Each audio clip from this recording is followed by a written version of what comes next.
Show us the fucking money. It's time to lay it on me. Cause what's mine is ours. This shit belongs to the army. Gon' need to see them Benjis. We hungry for them tendies. Give us this day our daily bread. Show us the fucking money. This ain't financial advice, just a little DD to help you think twice. We hold for each other, eyes on the prize. The new floor's 200,000 times 5. I joke, I kid, no, I don't know a damn thing. I'm as simple as Bubba trying to sell some damn shrimp. Can't spell IQ, can't even count to 10. And I eat crayons every day with my friends. I think about Kenny in his ivory tower, shaking in his lily boots as the apes overpower. Must suck to lose to monkeys, so dumb. But you made your bed and you got nowhere to run. I'd love to be a fly on the wall when he makes the prize fall. And he watching as we keep buying more. You forgot we on the float, blind 2 hours old. Lie, stop breaking the law, asshole. Show us the fucking money. It's time to lay it on me. Cause what's mine is ours. This shit belongs to the army. Gon' need to see them Benjis. We hungry for them tendies. Give us this day our daily bread. Show us the fucking money.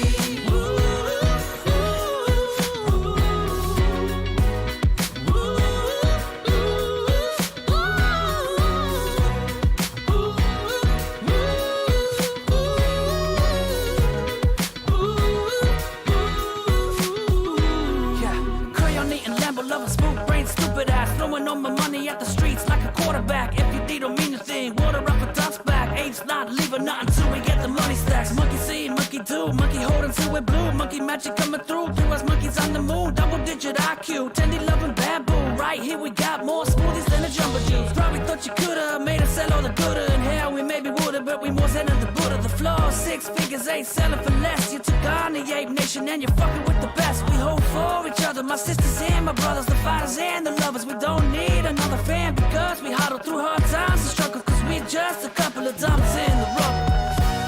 Show us the fucking money. It's time to lay it on me. Cause what's mine is ours. This shit belongs to the army. Gon' need to see them Benjis.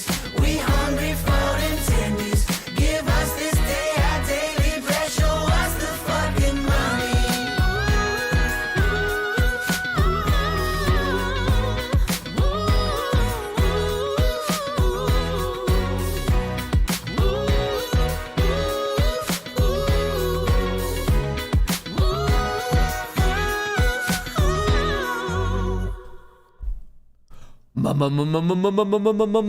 Moon Gang. Hello. I hope everyone's having a good one. I'm very happy to be back.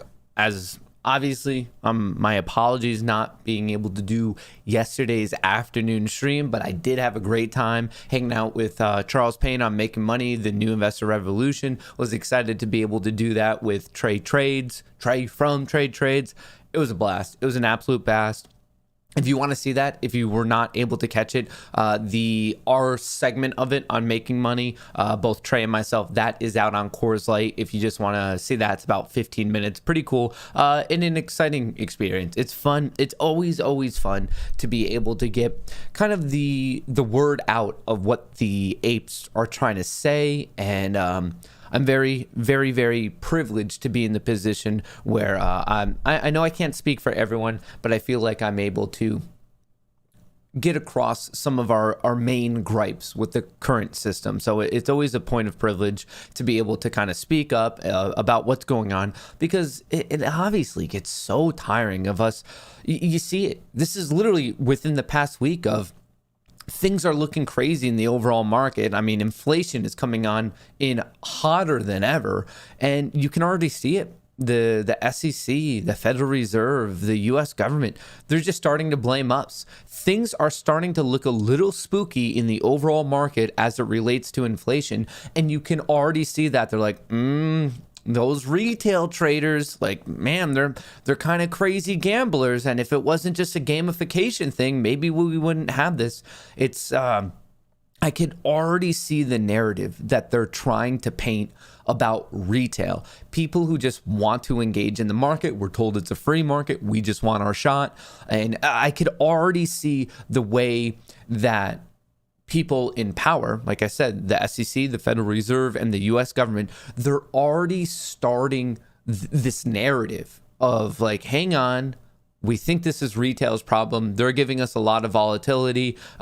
It's their fault. And you've seen this. Now, do I think the current scenario is going to end up relating to some like D-Day event, such as, I don't know, right when the pandemic first hit, right when we were in 2008, the early 2000s? No, I just think inflation's hot, the market's in front of itself, and it's going to have to take a breather. But even in that, whenever people see a 5-10% drop in the overall market, people start to panic. They act as if it's a huge deal. So you don't even have to fall that far for people to really freak out. And you could already see the writing on the wall that it does seem like they're prepping up to pin it on retail. They're going to end up blaming it on retail, when in reality, it was an insane, unlimited quantitative easing policy that pumped trillions of dollars into the economy the entire time they bullshit us and said, oh, it's transitory. Don't worry about it at all. It's okay to put like trillions in.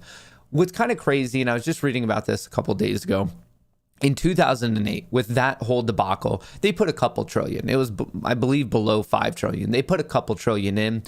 And that was to try to help the system to get the market to bounce back as quickly as they possibly could after the whole 2008, 2009 events. Now, a couple of years later, when the market started to go up and up and up, they tried to take that money back out of the system.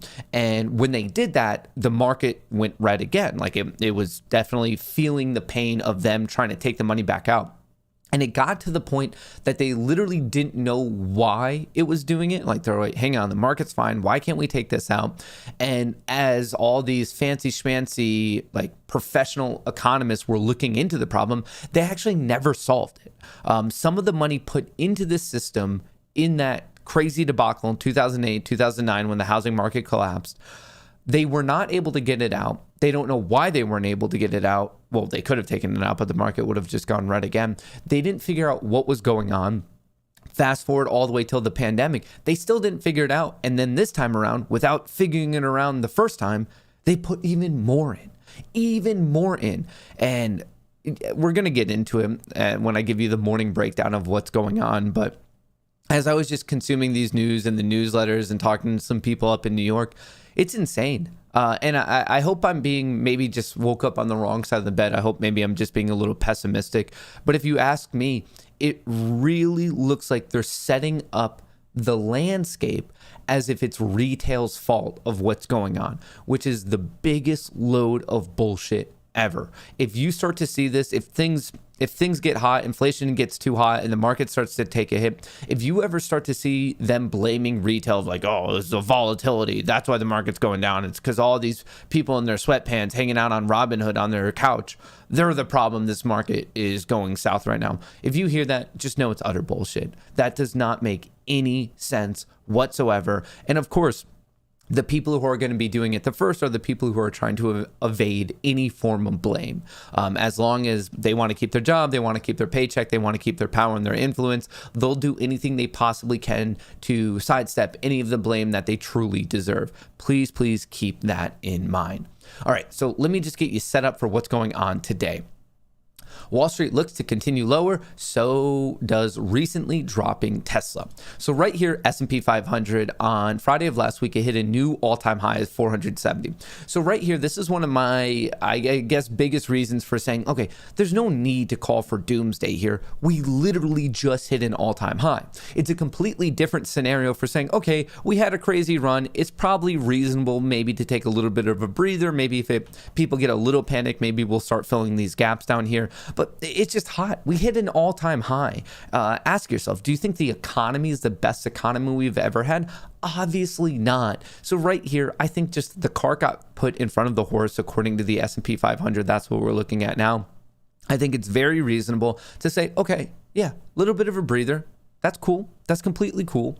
The Nasdaq 100, same thing, new all-time high on Friday, just over 400. Russell 2000, same scenario, new all-time high, but this was actually yesterday, or actually, excuse me, Monday. Same thing though, new all-time high. 3 of the major indices that we pay attention to all hit a new all-time high. And like I said, I'm not here for doomsday calling. I'm here for saying, hey, let's just look at like a classic reversion technique. It went too much. It's okay for the market to naturally ebb and flow. And I think part of this is going to be almost a forced health check, and that's because some of the numbers are coming in a bit crazy right here. Consumer price index surges 6.2% in October, considerably more than expected. So remember, this is the CPI, consumer price index. Yesterday, the producer price index, the PPI, came out, and that was 8.6%. So both producers and consumers, the cost of everything to produce, to consume, high. Actually, the producer price index was the highest it's ever been. It tied for the highest reading ever. That's ridiculous. On top of it, the initial jobless claims came in 267,000, and the estimation was anywhere from 260 to 265. I thought it was 260. I saw some people calling 265. So that's not the biggest disparity there, but it's obviously coming in. The jobless claims came in a little bit more, but people are reacting. Clearly, that's a big surge, 6.2%. And of course, if you talk to Yellen, if you talk to Powell, it's transitory. Don't worry about it. It's the whole SpongeBob meme of just like, it's transitory, or the other one of the dog and everything's on fire. And they're like, it's fine. But these are the numbers. This is the hardcore data. You have to know what it means. In terms of a seasonal thing, we're getting to about the halfway point. So this is for the S&P 500 index future. This is seasonality. This is a chop period. We are now obviously in a chop, a little bit of a downtrend. By the time we get to the, 2/3 of the way through the month, which would be about roughly next week, there's a little bit of a decline appears as we get into Thanksgiving. And then from Thanksgiving until the first week of December, there's some seasonal strength. So right now, just so you know, we are currently in chop city. I wouldn't say that there's an obvious uptrend, downtrend, just quite a bit of chop based exclusively on the seasonal aspect of what's going on. Rivian's IPO pricing values electric vehicle maker above $66 billion. This is exciting. This IPO, Rivian, will be trading today under the ticker RIVN. I'll be talking about this in more detail in just a second, but it is pretty exciting. Coinbase shares sink after crypto exchange misses on revenue. So we did speak about this yesterday. Coinbase shares tumble as Q3 revenues fall well short of estimates. So I talked about this yesterday, and this was kind of the Wall Street, a lot of retail, a lot of professionals were saying, hang on, we know crypto's going hot right now, but remember, when you're doing an earnings announcement, it's lagging. You're talking about the most recent concluded fiscal quarter. And the last fiscal quarter, crypto was taking a bit of a breather. The quarter before that, crypto was super hot, took a breather. It's hot again. So when this comes out at the start of 2022, for whatever's going on now, it's very hot right now, but just understand that it's lagging behind by a quarter, and that's how we get these results. But anyway, the revenue came in at $1.24 billion, and the consensus was $1.61 billion. The Q3 trading volume was $327 billion. This is just trading volume, which is down from $462 billion in Q2. They spoke a little bit about their NFTs. Coinbase experts to launch NFT functionality in the next couple of quarters, adding to the NFT business has potential to become bigger than its crypto business. So it was down, honestly. For my own views on crypto and where it's going and what it's doing, I think this is, if you look at Bitcoin, about to hit a new all-time high. Probably as I finished this wrap up this morning, BTC could very well be at a new all-time high. Ethereum, same thing, about to hit a new all-time high. Solana taking a little bit of a breather, but just hit an all-time high. Matic, same thing. It was at 220, currently trading at 185. SHIB still clearly taking a breather. Lower highs. We're looking for this trend to be broken. LRC, this one is the one that's been crushing it. Loopring. This is a blockchain that in a certain way, it's going to be layer 2 on top of Ethereum, seems to be one. Like at first it was supposed to be crypto agnostic, but what you need to know about Loopring is it's all about creating decentralized exchanges for trading. And right here in August of 2021, they announced that they were getting into NFT or Ethereum-based NFT compatibility. And right here, that's why there's so many rumors about Loopring getting kind of, I guess, a partnership, for lack of a better term, with GameStop, because we know GameStop's coming out with an NFT marketplace. So a lot of people are thinking, hey, this is one that we know they're doing decentralized exchanges, which is great for marketplaces, specifically building on top of Ethereum-based NFTs. So there's a lot of excitement right now with Loopring. I personally got in. I forget what it was. I think, what was it, like $1.36, $1.37? I'm in it. I'm up over 100% right now, and I got into it last week. So very, very excited about Loopring. But the overall thing I want to talk about is crypto's super hot right now. Did we just hit a new all-time high? Bitcoin, ding, ding, ding. Ding, ding, ding. We just did it live. BTC, new all-time high. Congratulations to you, crypto bulls. Right here, if I hear more and more about inflation and the US dollar becoming devalued, that just makes the argument for crypto even stronger. So we're in this scenario where, because of the policy of quantitative easing, inflation is sky high. We have oil that's going sky high.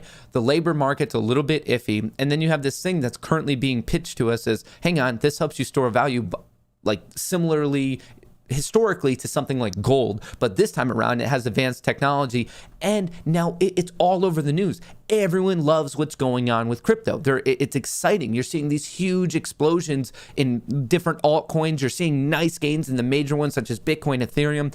Money making opportunity. All right, so Coinbase. What I want to say about this is, I know it got hit. If you're in Coinbase, I currently do not have a position, but honestly, I think I might be buying the dip. I will let you know if I come through on that. Man. It's hard to think that this dip isn't a worthwhile one to buy.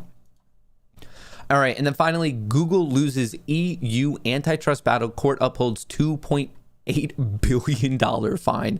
They just lost an antitrust one. So right here, what you need to know, said in 2017 that Google favored its own comparison shopping services and fined Alphabet, which is the parent company of Google, $2.8 billion. What's crazy to say, for Google, this is actually a speeding ticket. A $2.8 billion fine. It's not the easiest speeding ticket, but it's definitely a speeding ticket. Now, I do want to talk, before I go into a rant, I have a rant planned for all of you. Well, it's not really planned. I just have an emotional, a visceral reaction to whatever the hell our government and people are pitting about retail. But before I get into that, I do want to talk to you specifically about RIVN, RIVIAN. This company is IPOing today on the Nasdaq. It will be trading under the ticker RIVN. So here's the skinny. Here's what you need to know. This is an EV company. They have the R1T, which is a truck. They have the R1S, which is an SUV. As you can see, they're pricing it at 67,000. They're pricing it at 70,000. On top of that, they also have the kind of those delivery vans that something like Amazon would actually use. And that makes sense because Amazon is a 22% owner of this company, and they've already put in an order for 100,000 of these delivery vehicles that will be fulfilled by 2030. On top of that, you have Ford, that is an equity owner of Rivian. It owns about 12%. So to give you some of the numbers, this stuff is nuts. It's coming in anywhere from I'm reading anywhere from a $66 to a $77 billion evaluation, trying to raise $10 billion, but the rumors have it that they've already raised $11.9 billion in this IPO as it goes live today. The expectation is that it opens up probably between $78 and $90. I would in no way be surprised if it comes in even higher by the time it starts trading on the public market. There's a lot of excitement in this one. It is going to be the biggest IPO of the year, most likely the biggest IPO all the way back to Facebook in 2012, and potentially the 7th biggest IPO in US market history. This is a big deal. It's a juggernaut. We're talking about somewhere $60-70 billion. This is gigantic. Amazon, huge ownership stake. It stands to make $12 to $13 billion from this ownership today. You're talking about Ford with a 12% ownership stake, standing to make in the realm of, I don't know, it's about 7 to 8 billion, I believe. Basically, a lot of companies making a lot of money. This is a US-based EV company. Their headquarters are in Illinois, and it's kind of just getting started. They have delivered some vehicles already this year to essentially employees and fancy bigwigs involved with the company, but really they're in that process. They're kind of a pre-revenue company. They're just getting ramped up right now. Like I said, they're in the US, they're in Illinois. With it, their plant is expected to be able to handle the capacity of about 150,000 vehicles by the end of 2023, so about a year from now. They're hopefully making about 10,000 of these R1Ts kind of at the start of 2023 and as we go into 2023. So I just want to give you a picture of where they're at. This last fiscal quarter, they made about $1 million, and that's the expectation for next quarter. But in the first 6 months of the year, the company did lose about $1.3 billion. And in this upcoming quarter, they're expected to lose another $1 billion plus dollars. So right now, I'm just trying to give everyone a better mindset of where this company is. It's a pre-IPO or a pre-revenue and pre-IPO for a couple more hours, but it's getting going today. It's a very new one. The company started in 2009. Very, very smart dude from MIT. I believe he has a doctorate. He wanted to make EVs, but he wanted to make sports ones. He feared that he could not compete with Elon Musk, so he pivoted into the adventure side. Their company, it seems like kind of the core pillars are all about adventure. These are meant, they're not just like, I mean, that's the vibe of the company. I particularly think that's cool. It seems like they're targeting outdoorsy people, hikers, climbers, surfers, bikers, that type of a deal. That's kind of the market that they're going after. For me, I'm not planning on getting in it today. I think there's going to be a little bit too much excitement. I think we're going to go up, and then maybe there's going to be a big, like a breather in it potentially. But I'm extremely bullish on the EV sector. And with this one, I'm highly supportive of US-based EV companies. So for me, this one, I don't think is going to be any different. But I think today, a lot of people are about to make a lot of money. This is IPOing today. It's going to start trading on the Nasdaq. It comes under the ticker RIVN, Rivian, US-based EV company targeting the adventure market of what's going on. Tied up with Amazon, tied up with Ford, most likely about to make $70+ billion in terms of valuation, which literally puts it right below like the likes of Ford and GM. This is going to be a Goliath IPO. Very excited to see how this one particularly plays out today. In fact, let me know in a comment below. Are you excited for Rivian? Are you going to get involved? Are you bullish? Are you bearish? Did you not even know about it? Or are you hoping to make quite a bit of money? Let me know in a comment.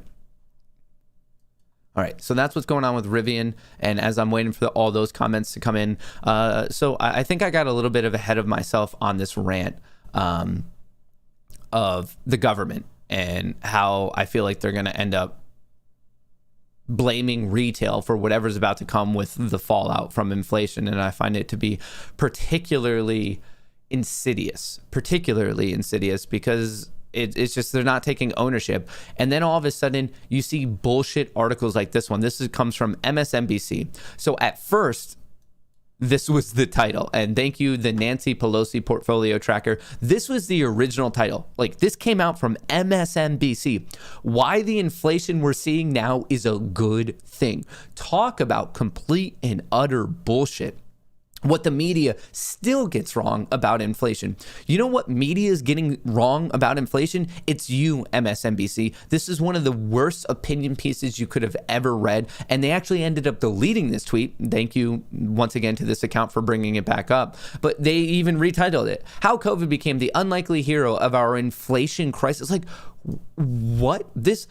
Seriously, with titles like this and with reasoning like this, James, you're a dumbass. Whoever this James guy is, MSNBC opinion columnist, this is stupid. This is utterly stupid. You could take the most intro high school, college level economics class, and you'll know that this person, James, literally was not even at that level. This is the media once again attempting to distort the public's views on thing, and this is mind-numbingly dumb to possibly put, like, I thought this was from The Onion. Literally, I thought this was a joke. That's how, I guess, how low my opinion of the quality of this type of writing and reasoning is. This is absolutely insane. Unfortunately, it's literally posted by MSNBC rather than something like The Onion, but they switched it. They know it's dumb. They try to retitle it, but of course the internet's not going to let them forget.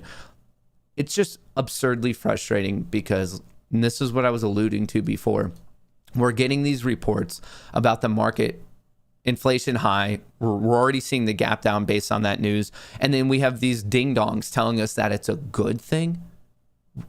What? Like, it's just like, I can't even begin to wrap my head around where these people are going with it. And I get to the point that I'm like, I think I'm a little bit more realistic about my position in life. I'm like, okay, I'm 27 years old. I've been involved with the market for about a decade. I got started trading in high school. I was in the position where my parents were in the market, my grandparents were in the market. So I was just around it. Like I knew they talked about stocks. So I've been involved in it in actually over a decade right now. I was probably 15 when I made my first trade in some weird crappy penny stock that lost me a bunch of money. But I find it weird because you're at that point, you're like, okay, am I right about something? Or do I just not know what I don't know? I fully admit it. I have many things to still learn about the economy, politics, the market in general. But then I read these things, I'm like, okay, are these people just full of shit? Or is it me who just doesn't know enough? And maybe it's reasonable to put an article out there like, inflation's good. No, we want this. But it's just, and that's the frustrating part, is because as my career here yelling at a camera in my basement continues, I start to get more and more confident because I consume this stuff all day. I'm reading, I'm talking to the right people, I'm bouncing it back, I'm finding different academic articles, I'm looking at historically how things have played out. So as every day passes, I get more and more confident. And then I come into bombastic statements such as that one. And I'm just like, man, is this something that I just don't understand yet?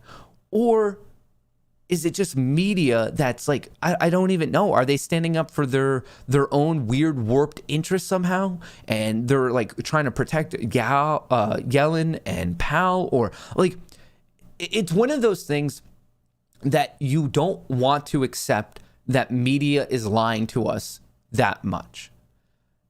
And then you start to think about it and you're like, okay, how tight is my tinfoil hat? Like, what's going on here? Like, am I missing something?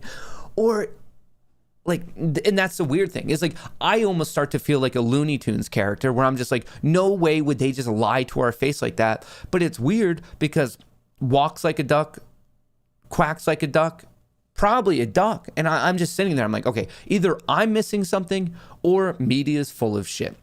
Now, I know a lot of you thinking right now, or watching or listening or whatever right now, you're sitting there and you're like, no, Matt, like that's obviously what's happening. But like, think about how scary of a statement that truly is, to be like, wow, like you just cannot trust media. Like, that's insane. That's like an unsettling thing one thing to know it. And like, we're all like on that same page of like, yeah, of course you can't trust them. Like their sponsorships, blah, blah, blah. The list goes on and on and on.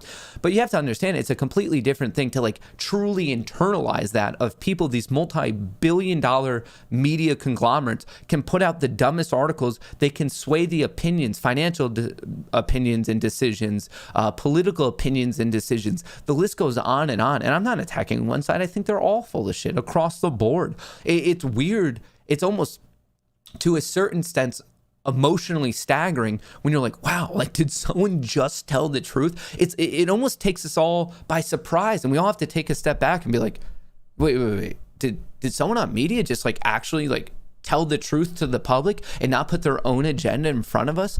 Like I said, it's unsettling to truly internalize that. And I know I'm not like bringing up something new. I fully get that. I know a lot of you watching Matt, that's how media goes. That's why people trust podcasters, like huge podcasters such as I don't even know, like Joe Rogan, Russell Brand.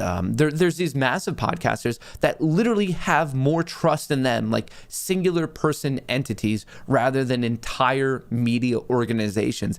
And that's exactly why, is because mainstream media has lost their trust. And I just don't even know how they like build that back.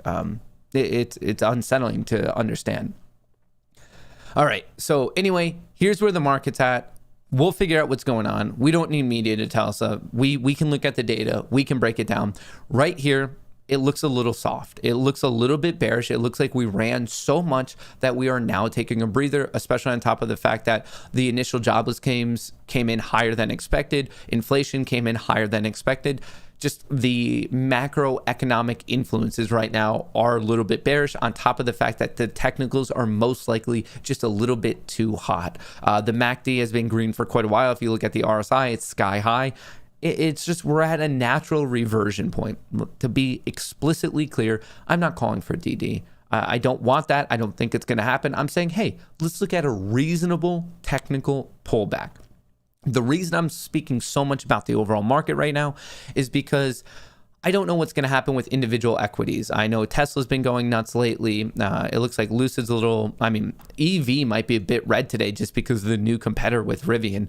But anyway, if we see equities going red like they did yesterday, potentially today, please understand that this is a market-wide thing, not an individual. And I think with this community, I obviously know I built up a lot of my audience with AMC and GME, but please understand AMC and GME are not the only equities out there. A lot of the times,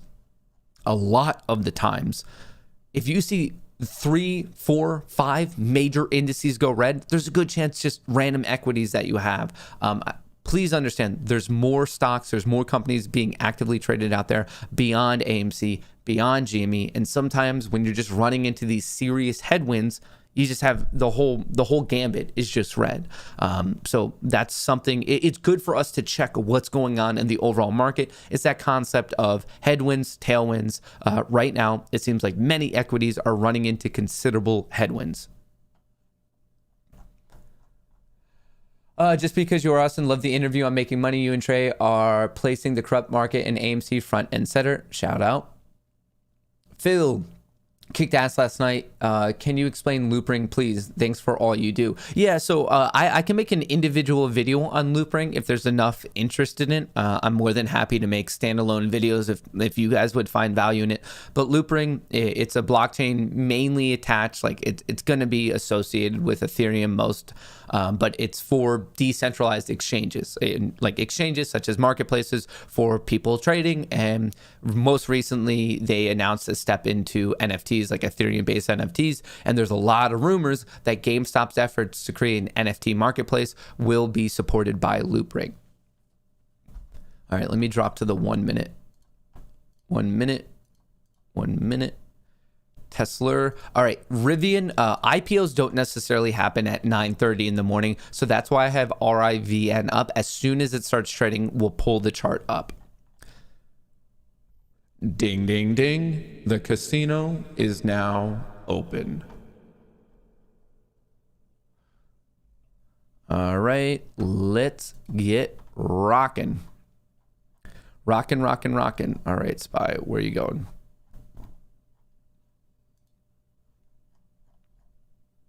There we go. All right, so the market is in your lower right here. GameStop top right. AMC top left and Tesla bottom left just for the opening. Let's see how crazy things are going to get. Imagine if while you're sitting there in the interview, Steve Payton told you that AMC stock is currently trading at 300. That'd be hilarious. I thought what was fun about that was yesterday, Charles Payton officially announced that he's invested into AMC and GME. I thought that was exciting. Jay Kiss, what's going on? You sexy duck put this tip towards getting a Charles Payne red suit. His shoes were on point too. Play on player. Shout out Miles Away. We actually talked to him after the interview about his suit, and he was just telling us about his tailor and stuff, but it was a very slick looking suit. I liked it. Killing it on Loopring. Thanks for the tip, Max. More tendies to add to AMC. Shout out Cam. I'm freaking out. I bought LRC 2 days ago. I'm up something like 140%. I'm afraid and don't know what to do. I put all my loose crypto in it. If you don't know what to do and you're like not feeling comfortable and you're up, you might as well lock in your gains at that point. Like if you're sitting there and you feel like confused and uneasy and you're somehow in a profit, that's a good emotional sign that you should probably just lock it in. Like if you don't know what's going on, hey, and you're somehow just made money, that's a good sign to be like, all right, like let's take these tendies. Knucklehead, great job with Charles. Keep it up. Hey, I appreciate that. That's very kind. KPLT, print money, never stop. All right, yeah, we could look at KPLT. KPLT, I think a lot of people are asking this. They're like, hey, can you check Ortex with it? Almost on the pretense that you are looking for a, it's very much overstated how often short squeezes happen. I think AMC and GME brought a lot of people into this world, and I think that's absolutely fantastic. But I do want to make it very, very clear that I personally don't think going around hunting for a short squeeze play is a good trading methodology just by the fact that they don't really like happen that often. So I just want to be clear about that of like, I feel like I get these questions quite a bit, and I personally don't think putting your money in everything that you think is going to squeeze. That's just not how I engage in the market.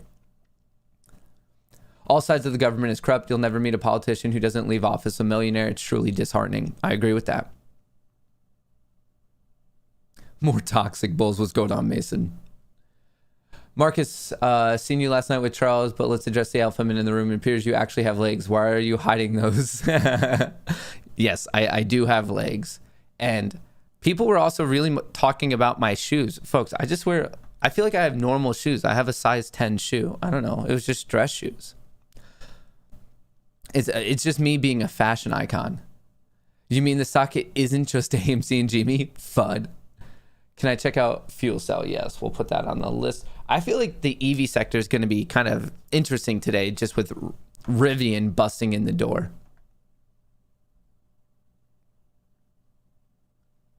If Rivian runs, would you look to buy short, buy put? I don't even think they're going to have an options market on day one. I doubt that'll be built out today. Is Bitcoin tied to a currency? How is it valued? If the US dollar were to be cut in half for some reason, does that mean that Bitcoin would double?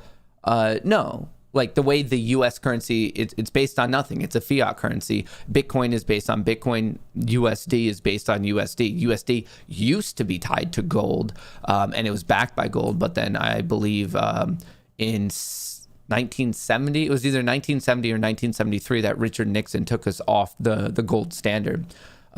So Bitcoin is Bitcoin. USD is USD. Like it's another currency. The way we have like the Japanese yen or the German franc, we also have a digital currency known as Bitcoin. All right, I think I'm finally up to date. Hey, that was a quick one to get up to date. Okay, AMC currently trading at 38.40, GME just below 200. Very much hope it holds on to 200. Tesla bouncing off 987. Did Tesla get that gap fill? We know that Tesla right here. Okay, it got this gap fill obviously yesterday. There is an additional gap fill at 910. Just so everyone is aware. Swiss franc. Why did I think it was the German franc? Am I just thinking of this? Yeah, someone's like, am I thinking of I don't know why I misspoke there. My apologies. Sorry to all my German viewers. I did not mean to misstate your currency. It's just the euro, isn't it? Was I just thinking of like a franc, like a hot dog? Is that how my brain is wired, to literally just thinking about food? Frankfurt? Something got attached in my brain to call it a franc. I don't know what it was. Whatever it was. All right, let's see how we're going to do this thing today. All right, what do I need to do? Who?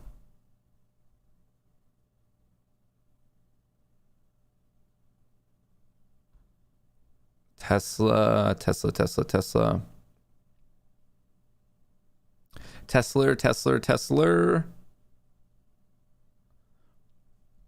Fighting back.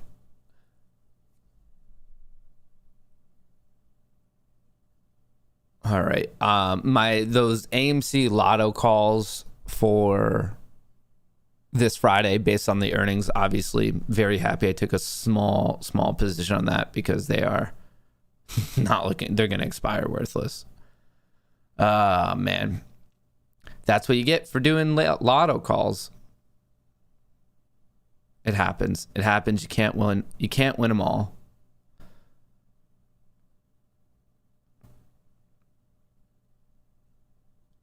All right.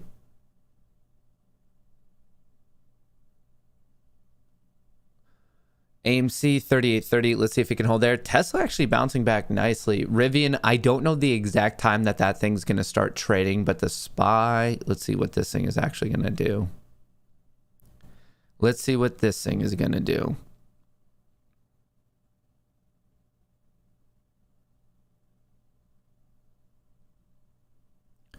Did my money ever... I'm still trying to do that manual transfer from Webull to public just because the automatic one has now failed twice on me, which is obviously frustrating. Did my money hit? I believe so. I believe so.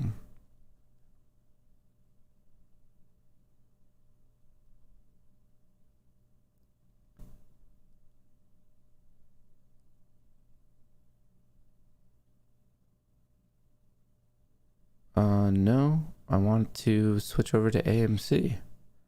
Man, these transfers, I don't know if other people, I think most people are having easier times transferring than I personally am, but this transfer process, it's so frustrating. So incredibly frustrating. AMC manipulation will subside soon. And then this is not AMC manipulation. This is the mark. Like, I feel like you missed my whole discussion of what the hell is going on right now. The market is, the whole market is being crazy right now. This is not like an individual equity manipulation. The market's like, we're not like in this inflation news.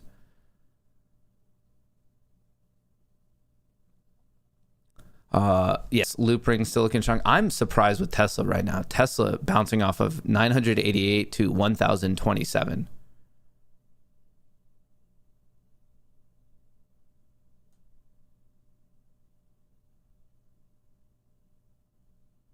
All right. Let's get this manual transfer set up. Finally. Finally.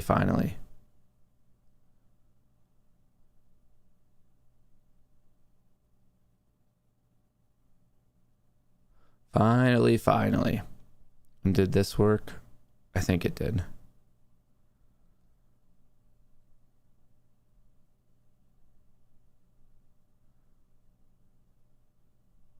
We are good. At least with AMC. I still have to transfer GameStop. Still have to transfer my GameStop.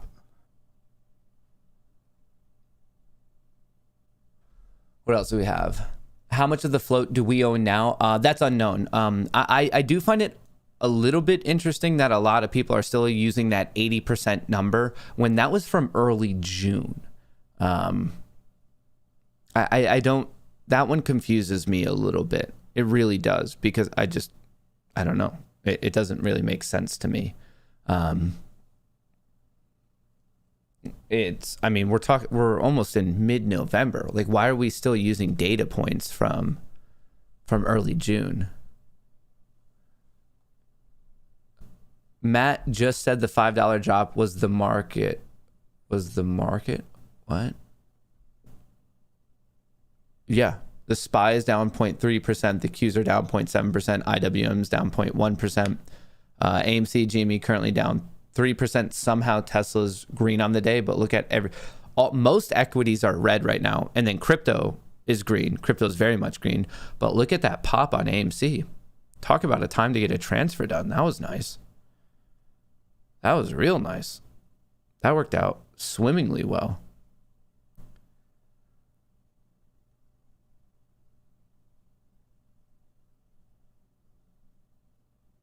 That worked out real well.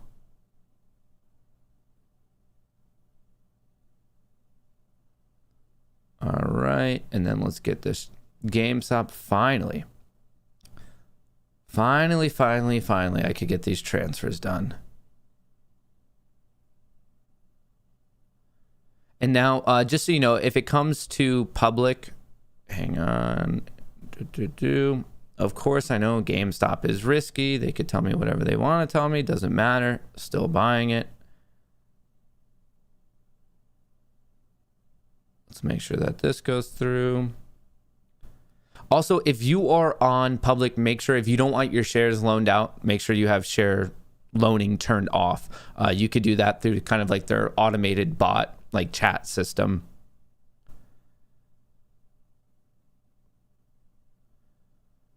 All right. So I believe, and I'm pretty sure. So if you go to public, which it's pinned to the top of chat right now, I think you can actually see my portfolio, at least my equities portfolio as it exists on public. So if you guys go to public.com/Matt Kohrs, like if you're on public and you search my name, the picture is me as like the duck emoji thing, my duck character. You should be able to see what I'm in. It should say AMC, GME, Prague, DraftKings, AMD, Microsoft, Tesla, Amazon, Apple, Disney, Shopify, and SPY. But I just have a little bit more transferring to do. So I transferred I think it's my full AMC position, and it looks like half my GME position got transferred over to public. Is Loopring available for purchase on Webull? No. And I do not really recommend anyone buy crypto on something that's not a true crypto wallet. I don't think it's good to be buying crypto on something like Robinhood, Webull, probably even actually public, just because those things don't function as a legitimate crypto wallet. When it comes to something like Loopring, I think the easiest thing is Coinbase. I use Gemini for various other reasons. I don't know if Gemini has Loopring, and I don't think that Voyager does Loopring. No, it has Litecoin, which Litecoin's having a good day. But I use Coinbase, Gemini, and Voyager. I like Voyager's UI, UX the best, but all of them I use for different reasons. It comes down to interest rate. Certain ones have different coins, other ones have different tokens that I want. But right now it's very easy to get Loopring on Coinbase. And I actually don't know where else I would even get Loopring. Maybe crypto.com has it, but I don't have a crypto.com account. So that's where I would personally be checking that out.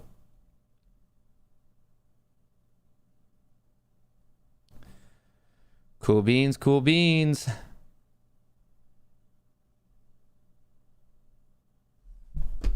All right, Tesla apparently having a pretty solid day. KuCoin, Kraken, I don't know where else. Like, I just know I got my Loopring on Coinbase. Like, so I'm 100% positive that it is there. 100% positive. And Loopring's been absolutely crushing it lately. Absolutely crushing it. AMC maybe making that move back to 40. The United States Court of Appeals in the DC Circuit, sounds like we are still actively waiting to hear about any of the information related to the Citadel, IEX, SEC, that case of whatever's going on there. I guess a lot of people just looking at this as a nice dip buy, folks. That's pretty solid. Very solid. All right, AMC, 39.50. AMC, 1%, less than 1% away from going green. Tesla having a nice bounce. A lot of people buying this dip. We're all just kind of waiting a little bit for Rivian to get going here. But thus far, like I said, people just buying the dip. Not a bad deal whatsoever. What else do we have? Prague is at $3.40. Tesla 43. Or sorry, Lucid 43. Tesla 1,052. GME recaptured 200. AMC 40 cents away from $40. Nice. Very nice.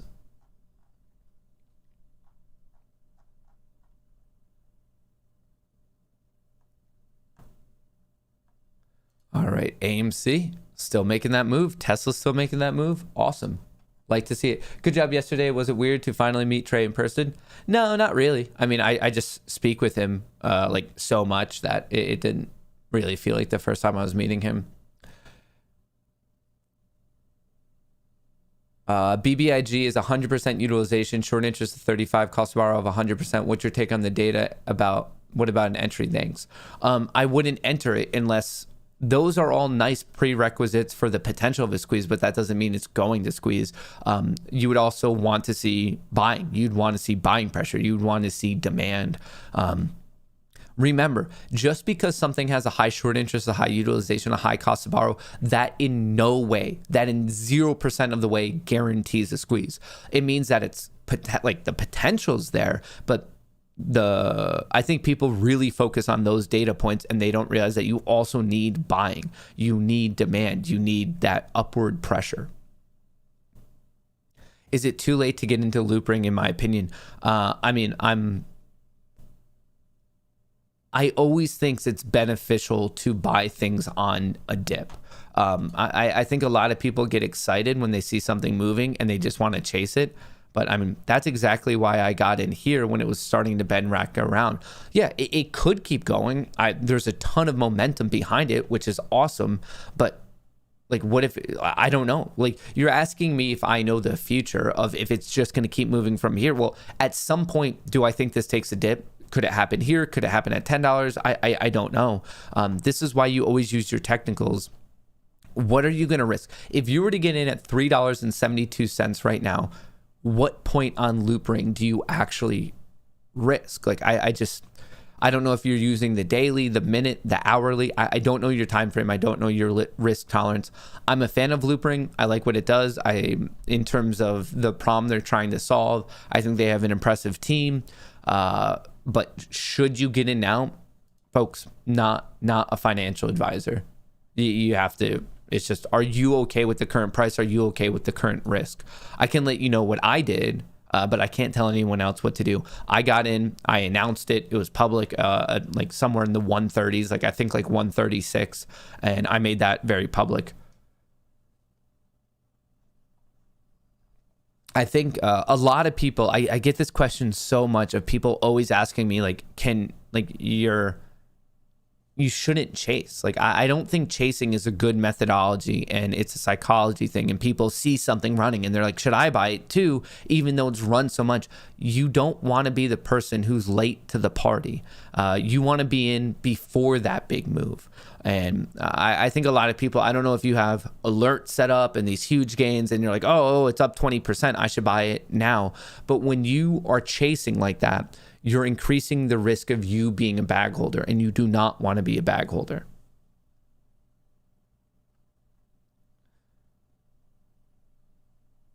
So if we do have crypto on Webull, is it stuck on Webull? Any recommendations? Well, you never actually have crypto on Webull. They give you like the spot price and then pay you off the difference, or you pay them off the difference when you're done, basically. You cannot transfer out of Webull. You would have to sell whatever the spot price is and then take that money and buy it on a legitimate crypto like exchange broker where they have an actual wallet. According to Zach's, Prog will beat EPS, but I also believe shorts have shares set aside, so they likely do our favorite stocks, hoping for additional news released. Retail investors aren't the only one disappointing Gary Gensler's lip service. Prog, thoughts on chart or text? Thoughts on chart or text? I mean, I could pull up the Prog numbers for you if that's what you're asking. So this is one where I think it's a little bit more kind of enticing of what's going on. Nasdaq. Prog.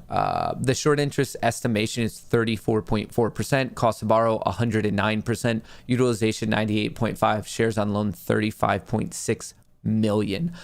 Prog, the technical chart hasn't, like the technicals of the chart has not been doing much. It's hanging out at $3.50. Right now it's at $3.40. That's where it's been. It's just really not moving much right now. So it's burning people's premium. If you have calls or puts or whatever it is, if you're engaging in options, it's burning your premium. But in terms of stock, you're just kind of waiting. You're just waiting, patience. How's Cash App's crypto wallet? I don't think Cash App has crypto wallet. When it comes to crypto, Voyager, Coinbase, Gemini, that's what I use. They all function as wallets. The Voyager, it's all in the description of the video, but Voyager, Gemini, Coinbase, depending most likely wherever you are, whether you're in the US, whether you're international, one of those three should work for you. And a lot of people, if you're in the US, all three are going to work for you, depending on where you are, but most people. What's my opinion on NAKD? NAKD. So I got a lot of heat for this yesterday, and I told people I don't think it's a good buy, and people get mad. But I don't know. It was my thoughts. And on this particular one, I was right. But when things gap up and then go red, that's not a good scenario. This is a crappy company. I guess there was like a merger, either rumor or announcement. The merger didn't make much sense. The only thing this had life was because everything with a high short interest was being bought up in early January. And since then, I don't know. I mean, I listened to the stream yesterday. I was warning people about NAKD. People got mad at me. They're like, well, we think it's the next best thing. And I wished you luck. It just wasn't my opinion. And I'm obviously happy I did not purchase it. Are you going to buy Rivian? Why or why not? No, because I think with IPOs, there's too much excitement and they just trade at a high premium at first. And like, you need to let things settle down.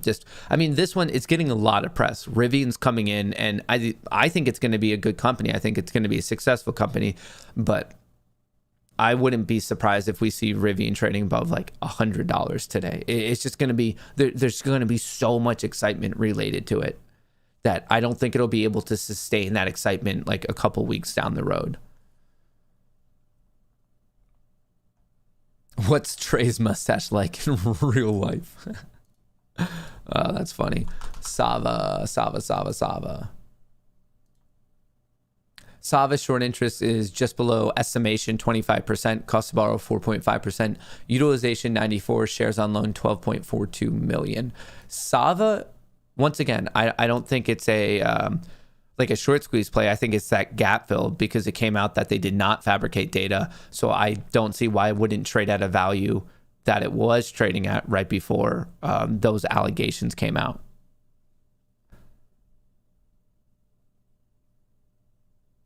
What's your opinion on buying pre-market scanners and other market software? I guess depends on the type of trader you are. I know some people who use it and they use it well and it helps them make a lot of money. But I don't think it would be a benefit to most people. So once again, when it comes to these tools and what's going on, it's up to a trader. You have some people who are trading on dark pool information. You have some people who are trading on options flow. You have some people who are trading on the biggest winners and losers of the day. It comes down to the person. Most people, I don't think, need pre-market scanners. But maybe you're one of those people who like could use it well. But when it comes to pre-market scanners, you're very much chasing news then, because the reason it's there on a pre-market scanner is because it's either up or down quite a bit. And so to me, it already sounds like you're a little bit late to the party. If you're more of a day trader, maybe that would be good. But like a pre-market scanner for someone who's like a medium to long-term either investor or swing trader, that isn't going to be the biggest benefit to you, in my opinion.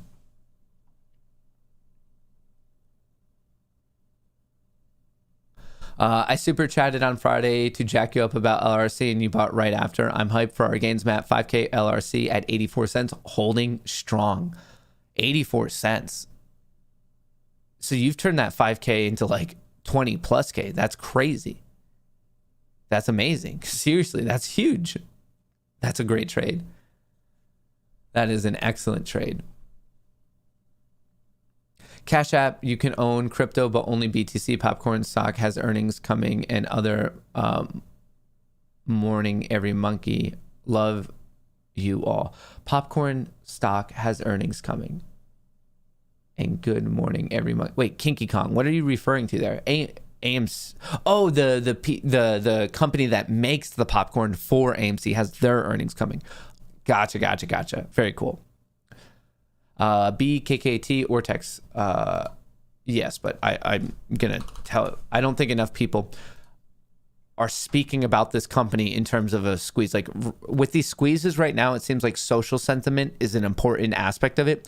And people like BKKT, but I think honestly its upswing recently has been because of it's in the crypto world and crypto's doing really well. Now, with all that being said, it does have a high short interest. Its estimation is over 33%, utilization 99.97, shares on loan 8.63. So it has a lot of the prerequisites that it needs to potentially squeeze, but I just don't know if there's enough people particularly tracking BKKT. But with that being said, I still like it, but I think I actually like it more so from a fundamental standpoint. I like the sector it's in. I like what the business does. I like its recent partnerships. It's kind of almost similar to Prague. I'm in Prague because I like Prague. I think it's undervalued. If it squeezes, that's awesome. Maybe that's your mindset on BKKT, but I do want to reiterate, going around and hunting for squeezes, I do not think is a good methodology. Happy birthday, Match. How do you find your swing trades and what makes you pull the trigger? My swing trades, I like to follow a particular batch of stocks, like maybe 15 companies that I really care about. Like, so Tesla, Apple, Microsoft, Nvidia, AMD, Amazon. There's about 15, 20 companies that I pay attention to more so closely. And I get to know those companies. I listen to the earnings announcement. I read all the news about them. And then I just wait for those. I let the opportunities come to me. I don't go around and just chase like the runners of the day. The market is a system where you get paid for having expertise in specific things rather than a breadth of knowledge in many things. So if you're always just going around hunting for things of like a crazy action, well, that's more of a day trading thing, and I'm not a day trader. But if that's you, that's great. Okay, like find your style, find what works. But what works for me is intimately knowing a handful of stocks and watching what those stocks do and just waiting for the opportunities. And the longer you pay attention to it, the more you realize when like opportunities are like kind of staring you in the face. So I've vids from Al Murray, UK comic, Tommy Chong, Genius Lanny, Pofo, UFC champ Forrest Griffin, Jim Norton as Chipper, Gilbert Gottfried. Vids. I've vids. So I have vids. Where are you going with that, Brendan? What are my thoughts on AGC possible merger earnings tomorrow? What will happen with shorts in a merger? I can't speculate on the merger if it's going to happen or not. It's not like AGC calls me up and says like, should we do it? Earnings are a good time to announce something like that. There's going to be a filing though beforehand. You're going to have some sort of just statement from the company, and it has to be registered with the SEC if they go that way. And what happens with shorts? The shorts would carry over at the proper proportionate amount to whatever the transfer is into the new stock. So that's, you have to look into the deal of whatever the acquisition specifics are. Thoughts on Piton? It got crushed on earnings. Yeah, it's kind of Piton. It got that nice explosion of with everyone being shut in. The thought was like, okay, people are going to just all start working out at their home. But now that the world is returning to what everyone refers to as the new normal, people are going back to gyms. And Piton, it's taking a small term hit on that. I know recently they've also had like legal issues, actually, unfortunately, some like fatalities and stuff involving their products. I don't know. It's a tough one. I understand why it's going down in the short term, just because I get that thought process of people are just going to go back to the physical gym. Like I definitely understand that. But Piton could always sign deals. Like what if they just get their equipment into all these gyms? So it's a tough one. Piton's not my favorite play. I could see both sides. So when I'm a little bit iffy on it, I'm probably just not going to take that trade then.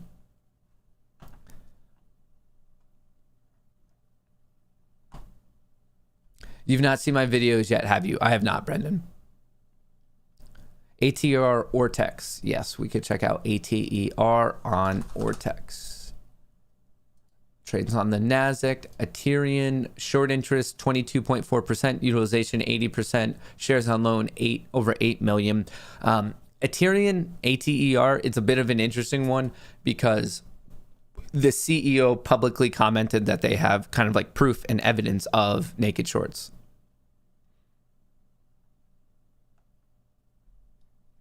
Coming in late, have you covered crypto in the recently House-approved infrastructure bill? Thanks for all you do. You're talking about the almost it becoming a federal crime to not report anything over $10,000. It's absurd.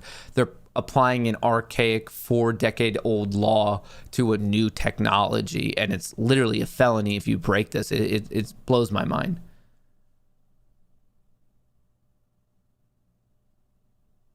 Not sure if you talked about this, but AMC's Ortex exchange reported short interest out, and it's a good surprise. Let me check that out. So here's what's going to happen. Yep, we jumped up to 17.7. Now, does that mean that the shorts actually increased? No, it doesn't. There's going to be many creators, I assume as early as today, saying, look at the shorts, they jumped up. Look at it went up a whole like 1.5%. You want to know what actually happened? It was once again a recalibration of the model, because this information only comes out every single 2 weeks, and Ortex does its best to estimate it because it's every single day it's giving us an estimation in real time, but the data is reported. Look at all these, just these dates, settlement date, it's every 2 weeks. So there's been some times where right here back on September 30th, Ortex, the purple line, the one on top, overestimated. It estimated 105 million and the report came in at 91 million.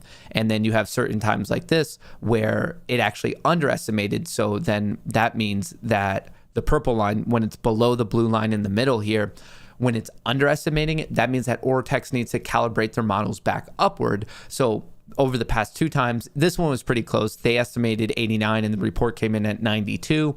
And then more recently, they had a wider underestimation. They were estimating 86.7 million and it came in at 94.6. Obviously, this was released yesterday. The data was valid as of October 29th. But because of this underestimation of about roughly 7 million, that's why we see this jump today of like, here, let me just get rid of these other ones so it's easier to see. That's exactly why from yesterday today, we saw a jump from 16.5 to 17.4. This is to be very, very clear about this, this is them recalibrating their model to do their best to be as close to these exchange reported short interest reports as we possibly can be. But when it comes out every 2 weeks, it's kind of hard to be spot on with that type of stuff. But there's going to be influencers. There's going to be other Pico influencers out there who tell you, they're like, look at the short interest jump because there's a lot more shorts right now. The data actually as of today is telling us that yes, there are more shorts, but it's more so because of the model recalibration. Thoughts on Hertz and thoughts on going to the moon. Hertz, I'm a little bit iffy about getting into Hertz. I'm just not the most familiar with the car rental business, and I'm also iffy on the fact that it was almost bankrupt last year. I do like that both Avis and Hertz are getting into the world of EV car rentals. I think that's cool, but Hertz is just, it's not a play I'm too familiar with, and I suspect that there's better money-making opportunities.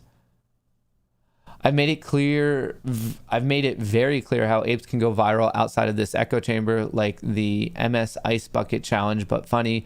You and Trey gave me the catalyst I've been waiting for, doing something dumb and irrelevant, eating that chip. All right, I'll have to check those out. I'll let you know when I see it. Hang on, where Seth Daddy. They are ladder attacking the market. Did you ever get back into Roblox earnings? No, I didn't. Now with that jump over 100, I didn't get back into it yet. I want to buy it on a little bit of a discount, but I'm still a fan of Roblox. Cash App has a BTC wallet only. You can send, buy, and hold only BTC. Okay, thank you. The layout on that interview yesterday with C-Pain was so cool. I thought you did very well. You look like you were super comfortable and you came to the show firing on all cylinders. Hey, I appreciate that. That's very kind. I had a blast. It was a lot of fun to be there. It was a lot of fun to do that in person with Trey. It was a very fun experience, and it was nice to have a little bit more time to speak and go into like a classic Kohrs rant. I had a horrible experience with Hertz a few weeks ago, and I officially gave them a thumbs down. So out of loyalty to my own Moon Gang Discord, Cootery had a bad experience with Hertz. So by that alone, I cannot get into Hertz.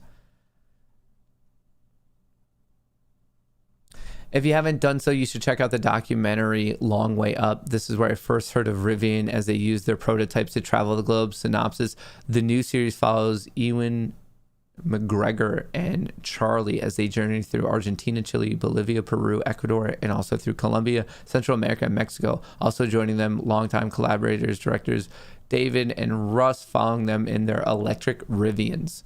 Pretty cool. Didn't hear about it, but I'll have to check that out. Rivian or Nvidia so far ahead, it's virtual, it's not even close. Says hikes price target to $400. That's crazy. How is Nvidia looking? Here's my previous breakdown of Nvidia, and we'll see what's going on there. But not a bad idea to have a long-term investment in that juggernaut for like on any price discount. Like I'm just such a fan of Nvidia. Solid business. I think major dips are to be bought, and it's just one you just kind of sit on. Sit. There's a young lady in the comments today that can verify I'm a highly trained professional at this. Fandon going at WM New York City was me. The dance is an impression of my dad at a wedding. I'll check it out. I have something, a banana eating challenge. All right. AMC ran up to the intraday high. Right now is 39.82. We're still waiting for Rivian to hit the road. It might be a midday thing. There's not a particular time announced quite yet. GameStop is not moving whatsoever. Let's hop to a new one. IWM. The Qs and the SPY are really, really going right now. That's interesting. People are just buying this up. A nice bull flag up to the upside. What else do we have? We already did that. Bitcoin did hit that high of perfectly 69,000. Nice. BTC, new all-time high. Ethereum, 4,850. I would not be surprised today, tomorrow, we see 5,000. Solana, whoa. Look at this rip back to the upside on Solana. Would love to see this recapture 250. Matic, look at that crazy push. She hanging out at 51. She right now kind of from a social standpoint, I'm seeing less comments and stuff about it, so we need to wait for that one to catch its second win. Loopring hanging out at 360, beautiful 24% gain in the past 24 hours. Cardano still holding up above $220 or $2.25. Would love to see this break above 250, 260. Doge, 27 cents. Hex destroying me at 18 cents, but still holding. And I know Litecoin is doing well. Litecoin, nope, futures, Forex. Litecoin right here. Litecoin at 292. I need Litecoin to get back like another $100 higher just for me to get break even on Litecoin. I have been getting messed up by that one. I've been getting messed up by that one. Litecoin LTC. What else do we have? Prague 345. GameStop super flat, just not moving. Let's wait for this to get some action. Maybe if it gets above 204, some cool stuff could get going on that one. How's Sheeb doing? 51. Sheeb actually kind of a mixed bag in crypto. Some of the major ones are green, and then some of these altcoins are in the red. Kind of a mixed bag over there. We're just waiting on Rivian. Bought 400 shares of Nvidia for $311. Do you think we could reach 350 this year after the Q3 earnings? I want to get another 300 shares. Do I think that's possible? Yeah, but I mean, I can't guarantee it. Like, is it in the cards? Like, is there more than a negligible percentage chance of that happening? In my opinion, yes. What limit price would you put in Rivian? I don't want to get jumped at the start. 80, 85, 90. Please help. Thanks. That's pure luck. Like, you're going with a pure luck play if you're trying to do that. I mean, This thing, I think there's going to be a ton of excitement. I'm already having those flashbacks to like the days of Coinbase. Remember, it came in higher and then it ripped and then it actually sold off for the remainder of the day. So I would be careful, to say the least, with the Rivian.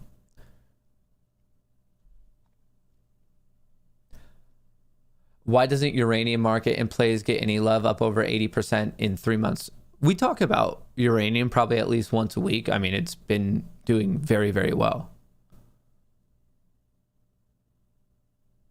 Thoughts on IPO Sono Motors?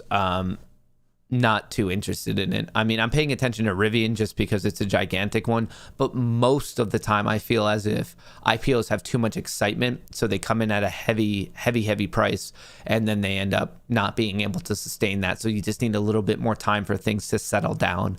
I'd like to think I learned my lesson on Coinbase. The only IPO that I'm like considering buying off the bat is Starlink.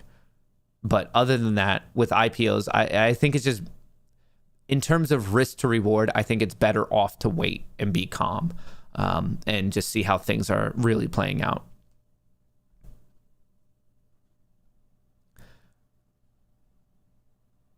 Y'all talking all other stocks, all you need is AMC. I don't agree with that. People can talk about stocks wherever they want. Like, if AMC's not doing anything, if GME's not doing anything, what's the issue with making money elsewhere? I don't see, like, I think there's people who like view themselves to be purists, and that's fine. Like, if you don't want anything else, cool, sit on AMC, sit on GME, but don't somehow make other people feel bad for making money elsewhere. Do you know how much money Loopring has made people in the last week? How much money Tesla has made people? How much money Prague has made people? Lucid, I mean, crypto in general. Like, it's to go 100% in on something. No long-term successful trader has ever done that and like would recommend like, oh, you need to go all in on one thing. That's not trading. That's not investing. You're not in any way, like, I can't sit here and preach to everyone, you need to have reasonable risk to reward. You need to weigh it out. And then to also say, yeah, but it's okay to go all in on one thing. Going all in on one thing is inherently an incredible amount of risk. It's an incredible amount of risk. I just don't, it doesn't make sense to me. Man, Lucid.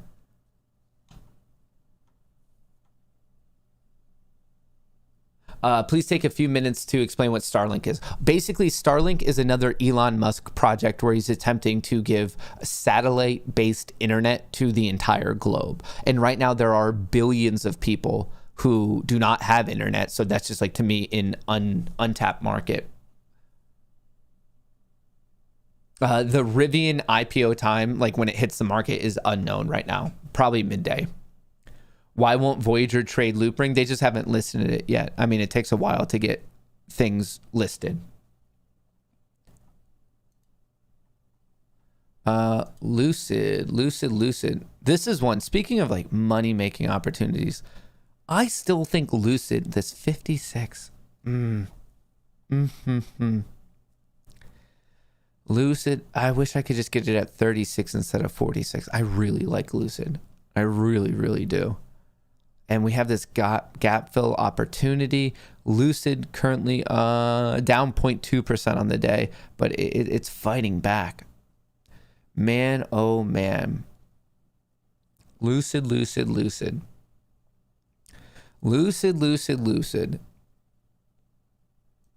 I feel like there's an opportunity that I just like really need to think about it on Lucid, and it feels a bit like I would need to think of the best way to structure it.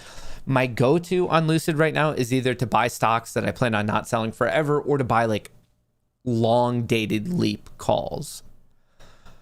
Oh, opportunity. Lucid's making a lot of people a lot of money. I find it strange that you keep ignoring IOTEX, even though it's the hottest crypto on Coinbase for the last 2 days, way hotter than Loopring. I mean, I can't, it's literally physically impossible for me to know about and check on something that like we all have different ideas of what's hot and what's a good opportunity. It's impossible for, like, you find it strange. Okay, that's weird. I just don't know about it. It could be hot. Like, just because I don't know about it or I'm not bringing it up, folks, I have a space for 4 different things, and I can't look up every single thing that's moving per day. That's like so conspiratorial. I find it strange. Matt is against IOTEX. He must be paid off to not talk about IOTEX. Like, dude, chill out. It's okay. I can't track and know and have money invested in every single thing that's going on. It's literally physically impossible. Finite amount of capital, finite amount of time per day. I find it strange. That's going to be like the hottest thing on the IOTEX Reddit. It's like, it's some big conspiratorial thing. Matt Kohrs refuses to speak about it. Who's paid him off? Hey, Matt, have you heard of Helium Network? It's a radio-based internet that's been growing for years. Starlink's competition in my eyes. So I've heard a little bit about this one, but also with Starlink, one of the biggest attractions to it is, I mean, Elon's just huge. We see his influence on the market. So with it, it's hard to compete with the narrative that Elon already has going for himself. He's a pseudo celebrity. He's a celebrity CEO that many people know throughout the entire globe. That's a very tough thing to like beat in terms of marketing.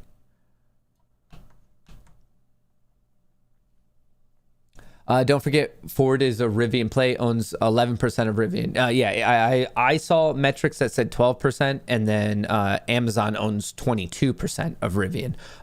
Ford and Amazon are both about to make billions of dollars, with a B, billions of dollars off of Rivian's IPO. Matt is paid off by 24-Hour Fitness to advertise the Stairmaster machine.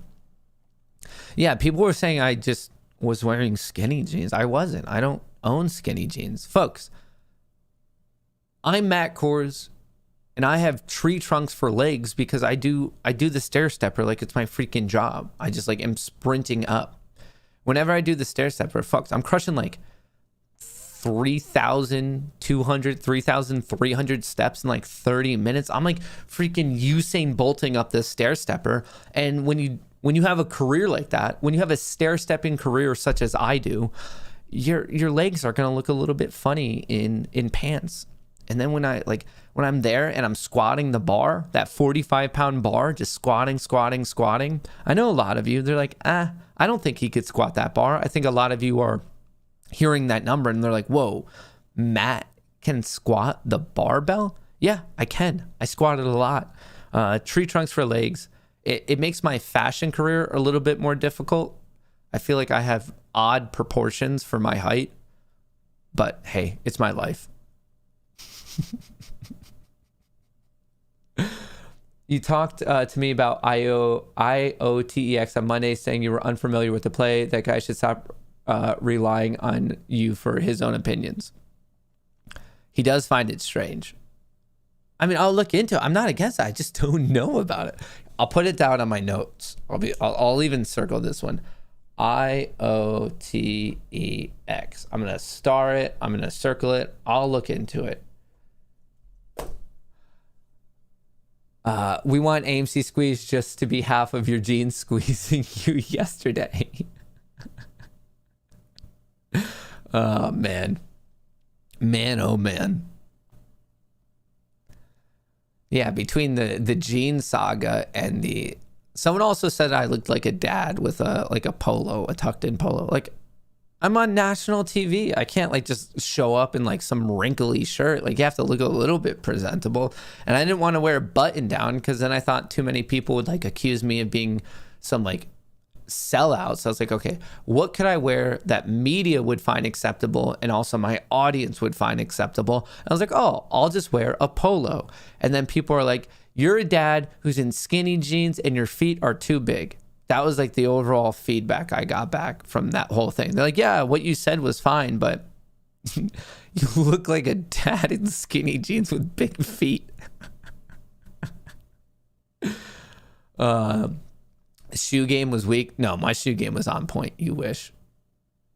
You wish.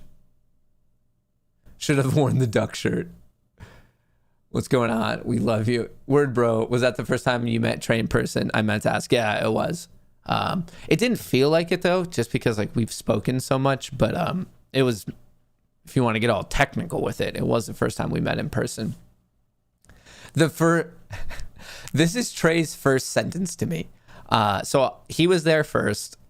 I got into the Fox building. They bring you up to whatever the room is. And I come around the corner and the assistant producer lady who's talking to me, she's like, oh, like they're already in this room. And I was like, oh, because like she was referring to more than Trey. And it was like the Genevieve lady who was speaking about crypto. So they were already in like this like kind of offshoot of the green room area. And I saw him and he's like, Trey Collins, Trey of Trey Trades. His very first sentence to me ever in real life was, hey. And as we said, hey, we were giving each other a very acceptable, like man on man, like half hug type of a deal, like completely above board, socially acceptable. He said, hey, as we're in that motion and we're like dapping each other up, half hug. And he said, you're beefy.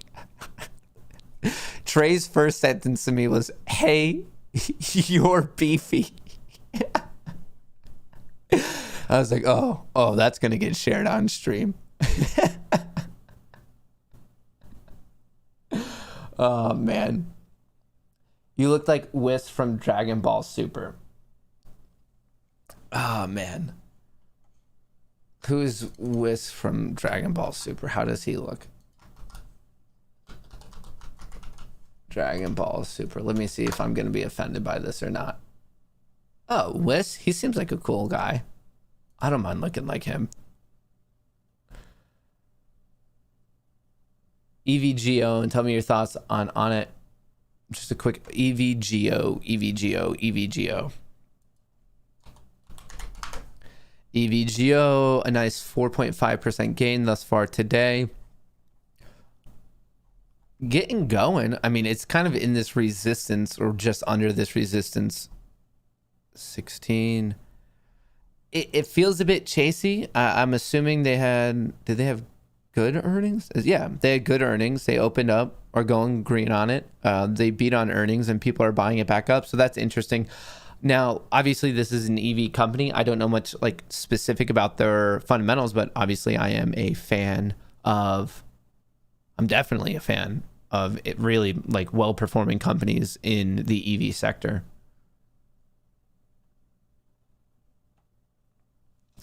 Beef and prices inflated to the moon.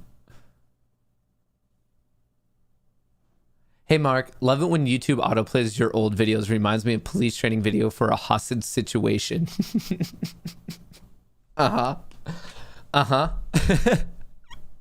That's hilarious. What else do we have? What's moving? What's grooving? Is GME moving yet? No, GME is not moving. GME is yet to really move on the day. Prague coming back to 350. Prague also kind of flat though. We're just waiting on Rivian. Let's give us some action. This might end up being in the afternoon. Remember, IPOs don't have to happen at 9:30. They can happen like whenever it gets listed and starts trading. Will you break your no IPO rule on Rivian? No. I won't be trading this one. AMC looking good though. Trying to make a new intraday high. We've double topped 39.82. Any Tesla ideas? You know, I'm trying to figure out some sort of Tesla play. This is just, with a day like that, I was like, oh, gap fill, 910. I'm definitely surprised about what we're seeing on this intraday basis. Definitely surprised. I thought there would be maybe a good play. What's it doing? 1060. I'm trying to see where there could be nice like multi-day swing trade in the market. But the market, with the inflation data coming in, and now people just buying up that inflation data, that's what I just find to be a little bit disconnected. A little bit disconnected. Prague, whoa, as we're talking, Prague just got a nice bid. Prague pop. As I just say, it's not doing anything, then Prague goes and gets ripping right there. Man, oh man, Prague. Apparently you can't sleep on it. Elon has not sold. I don't think it'd even be reported until, I think he has up until Friday. At earliest he would have to report it is tomorrow. You don't have to report it day of. What's your take on Prague earnings? No special take. I mean, I'm prepared to be in Prague for the long term. I like Prague. I like what's going on with Prague. I think they are an undervalued company. So for me, I don't want to get too... I think that's too small of a time frame for one quarter. I'm going to probably listen to it. I'm going to read up on it. I just think it's disrupting basically the entire Humera industry. Matt is the show for Chiquita Bananas, but seriously, what are your thoughts on Zillow not doing house flipping? So this has been people have been discussing it. I mean, they're getting out of it, I suppose, for a good reason. I've never owned Zillow myself. I don't think I've ever even traded Zillow once. It's just, I know a little bit about real estate. I guess I know enough to just be like slightly dangerous in that world. But man, oh man. I feel like there's people who know about real estate. Like if we're going to talk about Zillow, like I feel like I almost need to bring on like Meet Kevin or Graham Stephan, who are just more, I don't know, in tune with like what that actually means for the company. Maybe I'll do that. Would you guys like that? So like, I know we've been doing some more of these kind of like market structure interviews, but for those Saturday interviews, would you guys like if I brought on like separately, like Graham Stephan, Meet Kevin, Andre Jick? Obviously I have to ask them. I don't know if they're going to say yes or no, but kind of some of these like almost really the titans in the YouTube finance space.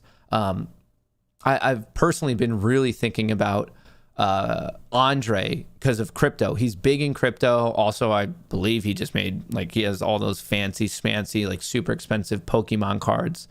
I think it could be some good discussions.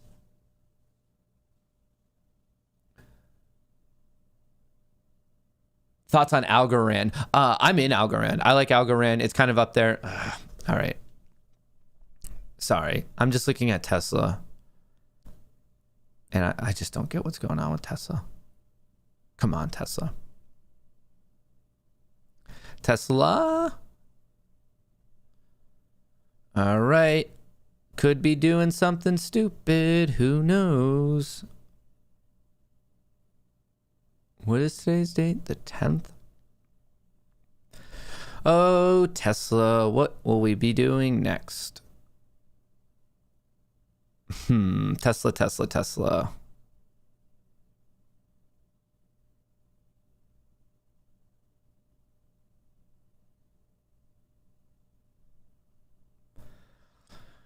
Oh,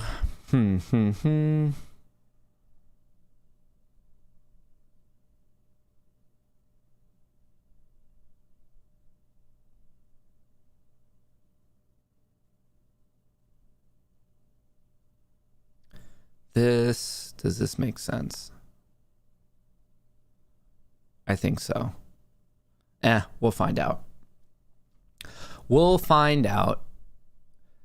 So I've really been taking a deep dive into my own personality and trading experience. And then part of me thinks whatever my like thesis of Tesla is. So like I came in today thinking if the opportunity presents itself, it's probably going to be profitable to get puts on Tesla. That was my thesis. I was like, okay, I see that inflation's coming in. There's like all these concerns about Elon selling 10%, just some hecticness.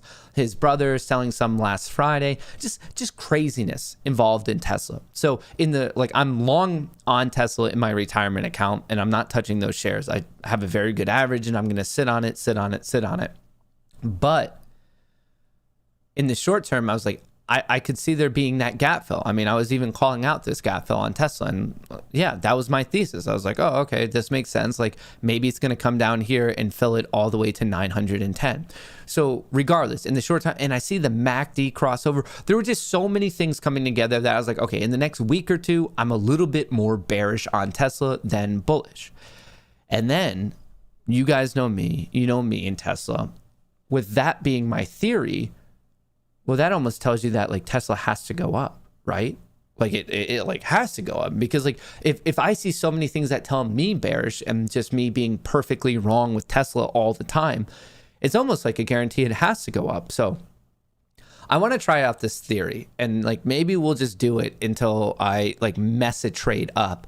But whatever my thought is on Tesla, I want to trade the opposite and see how long we could do that.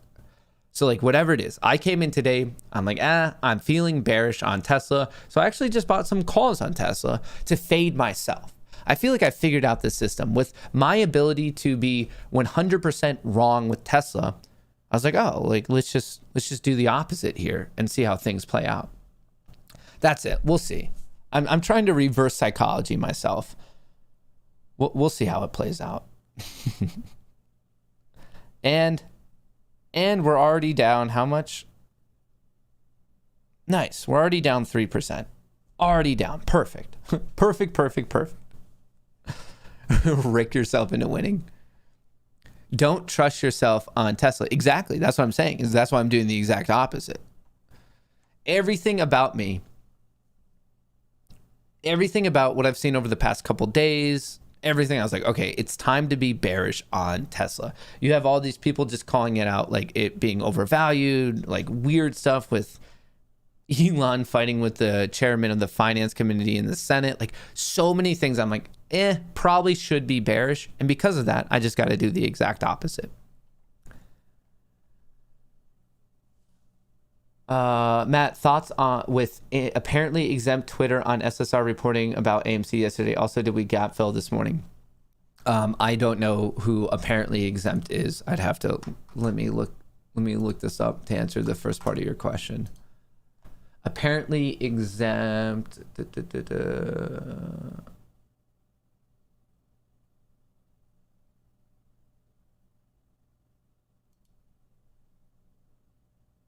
I don't understand what's going on. Down after hours pre-market, losing almost all the ground. No. I'm not seeing this tweet about, I'd have to look this up. I can't easily see what they've been talking about.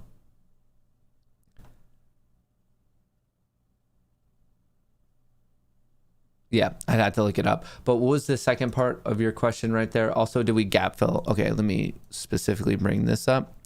Yes. Is this, wait, was there even a gap here? High 38.80, low 38.88. Yes, we actually gap filled this morning. So this gap from November 2nd to November 3rd is now filled. So that's good. So hopefully this MACD momentum, the moving average convergence divergence MACD, MACD, that's this indicator on the bottom. Hopefully the momentum stays green. We don't want these bars to get smaller and smaller. We want it to continue to grow to the upside. So hopefully we can get above this resistance that we've previously seen, basically $40. And then from there, we're kind of watching just sub 42.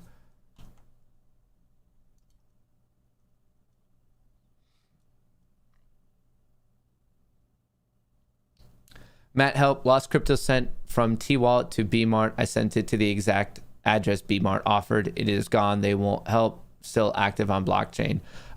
Sam, I have not had any interactions whatsoever on B-Mart. If I mean, right there, that should all be in the ledger. If you have proof that you sent it to the proper address, I don't see why B-Mart wouldn't be able to help with that. That seems odd to me. But that's also just my conjecture. I've never used Bitmart myself.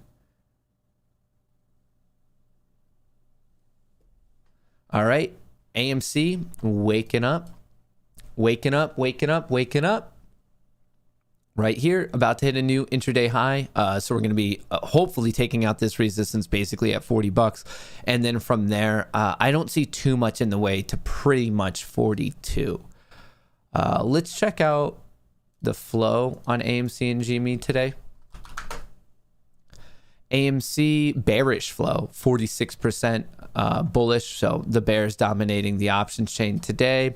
Let's check out GME. This one's actually bullish. The bullish premium is 53.53%. Let's see what's going on with Tiblio. Let's see where the abnormal options activity is. BEKE, do I recognize any of these names? Not particularly. Any huge numbers? Not really thus far. What about on the bearish side? Any abnormal put action? Let me let this load. Not really. Not numbers of any huge size quite yet. So we'll have to come back and check on Tiblio there. We'll have to come back and check on Tiblio. All right. Prague.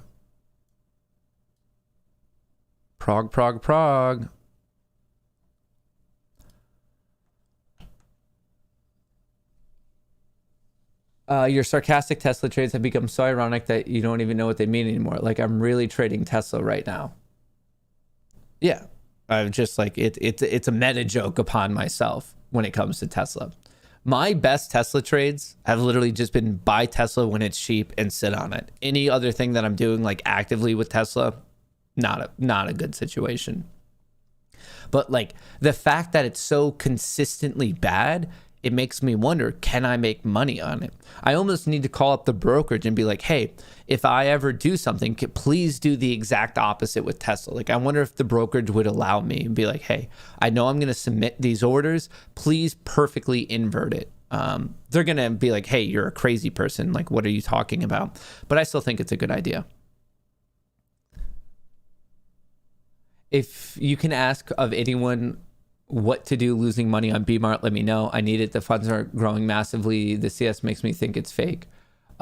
So if anyone else has had interactions with BMart, feel free to reach out to Sam Bradshaw. But I'm just guessing that your best opportunity is most likely like still their like helpline, their contact form or something like that. Especially if you have the proof of the address. Like, you should have the address. So if you could show that to him, I would assume that's the best place to go. But hey, if anyone in chat has these interactions with BMart.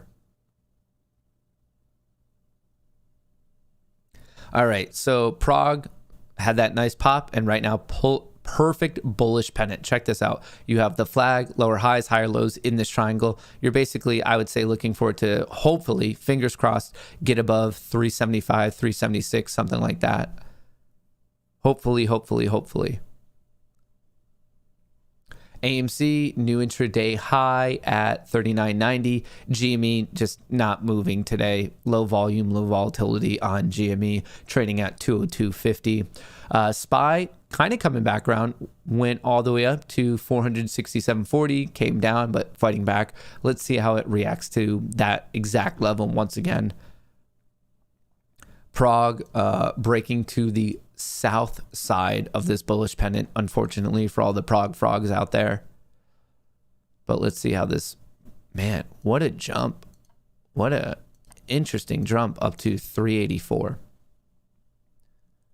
Will you be on when RIVN goes live? It depends when RIVN goes live. We don't know the exact time, but I'll be doing this for about 20 more minutes, and then I will be here for Power Hour as well. So back to like a normal day.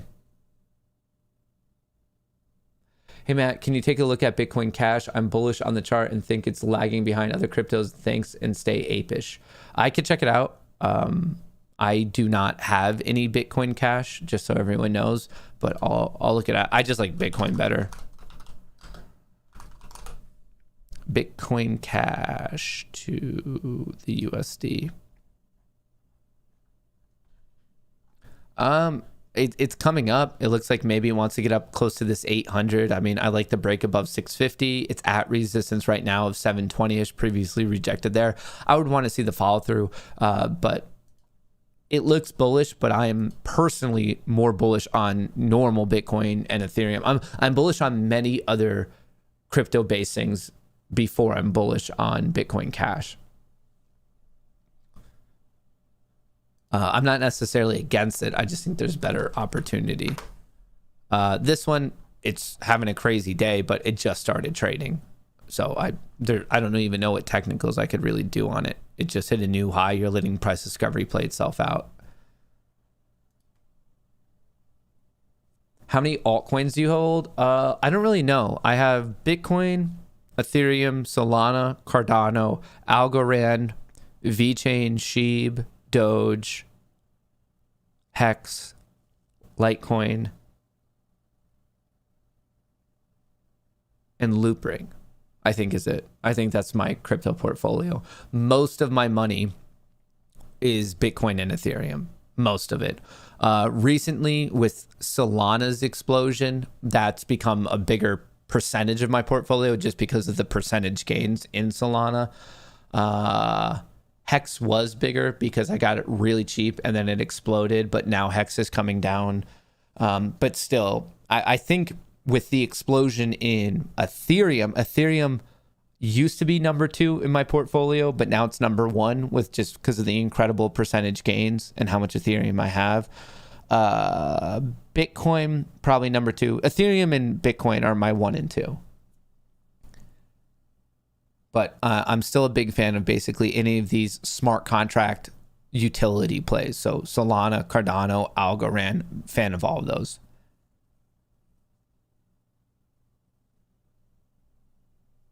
Can you check out SALM? It's a 62% shorted stock, and it's for sure the next play. I don't. When I hear for sure, it makes me question it. SALM, a media group. I'm seeing a short interest. If you're talking about the Salem Media Group, I'm seeing a short interest of 5.8%. But I don't know if that's like the proper ticker.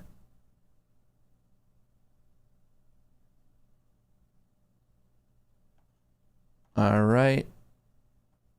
Tesla, what you doing there? Missed the boat on Dot. I like Polkadot. I like what it's doing. I just don't have any of it. I'm not against it. It's just, it's coming down to one of those things of like, you still have finite capital. ADA will rip. I very much hope ADA rips. I'm a fan of Cardano. I'm a fan of Hoskinson. Are you staking your ETH? Yeah, I've staked borderline all. I think I have a little bit of Ethereum that I haven't staked. But pretty much all. I've staked it on Coinbase for, actually, let me just double check. Yeah, I think might as well just round up to 100% Coinbase. Pretty much all of it is staked for Ethereum 2.0. Yeah, and it's staked at 4.5% APR. And if you do that, you are unable to, like, you can't you just have to wait for Ethereum 2.0 to come out. It's not like you can back out of it. As of now, my staking rewards, it's been staked for a hot minute, so it's been slowly but surely building up. Right now, it looks like my staking rewards are 0.08 ETH. So just waiting on that. Huh. Waiting. Undervalued, yes, but Prague also has the biggest potential for a huge gamma squeeze, more than any stock on the market currently. I don't know how that would be weighed out mathematically. Do I think Prague has quite a bit of potential? Yeah, but you still need the price action to follow through. I don't know how you weigh out what has the best one on all. I mean, there's like 5,000 equities. I don't know if there's like a platform that tells you that, but it has a massive amount of potential.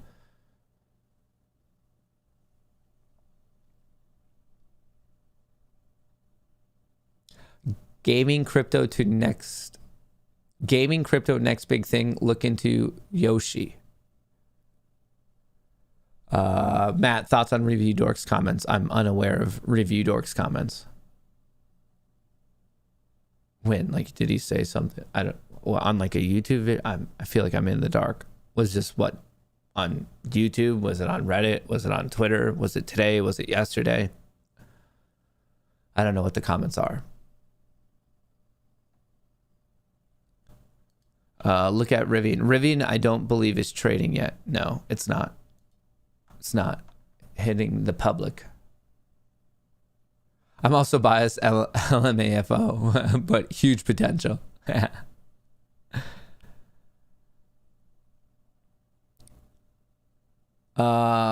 His tweet yesterday.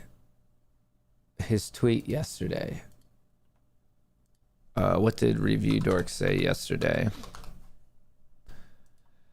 Review Dork said,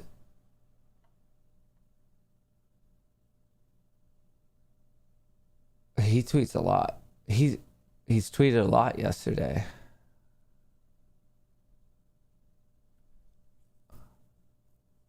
During a squeeze, AMC will run to 500. The shorts will pile in. Of course, you're going to sell 500, making short positions even easier to attain. It drops to 200. You're going to buy back and fight again back to the top. With my logic, I don't know which one. He tweets a lot. These are all 12 hours old. This is the tweet. Thank you, Cootery. What did he say? So here's a question. No one has the balls to ask. So if an ape has 1,000 shares at 40, that equals 40 grand. And they selling only to buy back at 30, thus increasing shares holding without additional funds to 1,333 shares. Are they still an AMC ape? If I say yes, and I call them smart too. Oh, I mean, that just sounds like an opinionated thing. I mean, first of all, there's no council that defines an ape. Like, to you, to me, an ape is a person who is fighting for market transparency and fairness. I don't think an ape is a person. I understand how at the start it was based on ownership of a particular equity, but there are many people who are fighting for us and are fighting in our cause that do not own AMC and GME. So I think based on your ownership, I don't think share ownership is what defines an ape. Once again, I don't get to define shit. This is like my own opinion on things. So I guess to answer that, he's saying, so if you sell and then it drops and you take that money and then you buy back, you have more, does that still make you an ape? I don't think an ape is defined on ownership. And I could see why people are now asking me about it, because they're probably like all up in arms about him saying, okay, like actively trading it. I don't, it's not for me to, that's people's opinions. There are people who are actively trading this, making a lot of money, who are apes. There are a lot of other apes out there who they bought at whatever price and they're sitting on it. It's just, I'm definitely tired of people thinking they could tell other people what to do with their money. It's so weird to me. I don't understand how it's better than the elitism that we're fighting against on Wall Street, of where people think they know what's best. Hey, it's your money. Do what you think is best for your money. If you want to actively trade, have at it. If you want to diamond hand this and not even look at your account, do that. If you want to hold your shares and play calls or puts, if you want to play covered calls, covered puts, like, do what you want. Do what you think is best. I'm very, I don't know. Like, I see why you guys are asking me about this. That seems like a very divisive comment, suggesting this active trading thing. I think it's difficult to actively trade AMC and GME, but if you're that confident in your skills, I don't control your finances. Why do people think that they can tell other people what to do with their money? I do what's best for me. I sit on my AMC shares. I sit on my GME shares. That's what's best for me. That's what I'm doing. But I also recognize that I'm in no position to tell other people what to do with their money.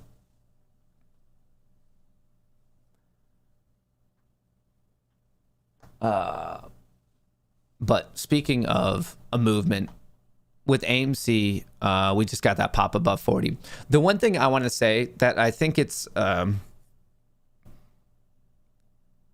my one concern with putting something out there like that is the argument was like, if you sell at 40, it drops to 30 and you buy back, you own more, which is like mathematically correct. But what if it doesn't drop? What if you think you're at a top, you sell at 40, And what if you're wrong and it rips to 50 and you're like, oh, okay, I'll just buy it back when it gets to 40. I messed that up. And now that you have the tax implications of it going to 40, what if it then rips to 60? What if you give up your ticket to the rocket right before the rocket goes off? It's the concept of, are you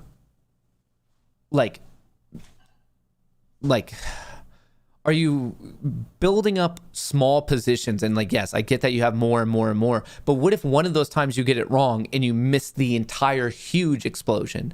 That, I don't know, active trading can, I suppose, work if you're a very good active trader. If you know what you're doing. Just generically, from what I've seen anecdotally, a lot of people are new to the market who are particularly in this fight, in this cause. So it's just on what I've seen statistics wise of new traders and their skill at active trading. It's not the highest skill. So I don't think active trading is really meant for everyone. Over 95% of day traders end up failing. They blow up their account, they lose their money, and they're done. That's 90 to 95%. Yeah. Are some people very good at it and they make a lot of money, more money than you could possibly imagine? Yes, of course, that does happen. But if I'm just speaking to the generic audience, active trading is tough. It's tough. It's a hard profession. It's a difficult skill set to master.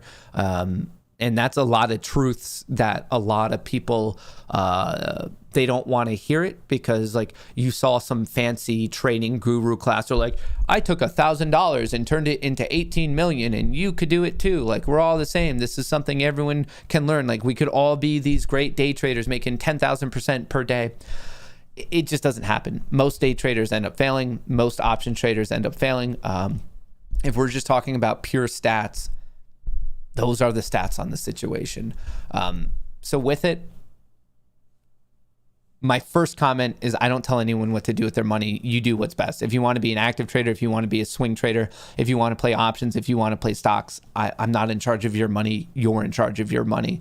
But also understand, the more active you are and the shorter your time frames, the more randomness is involved. The longer the time frame, the less randomness is involved in a situation.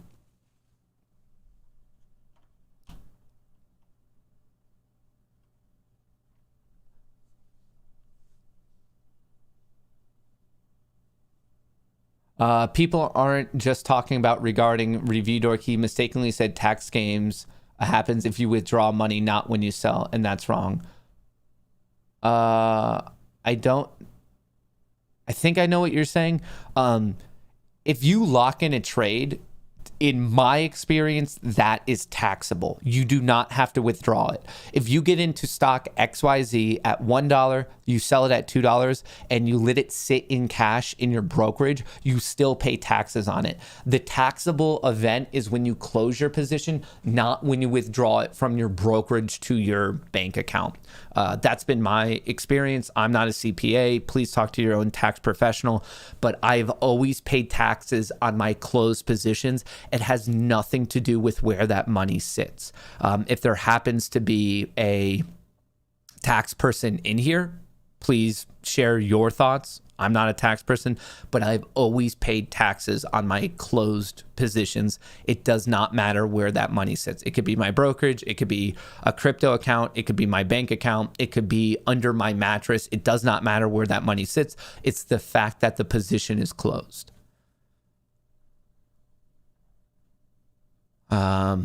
Someone said GameStop, is GameStop moving? No, GameStop started moving. Sweet.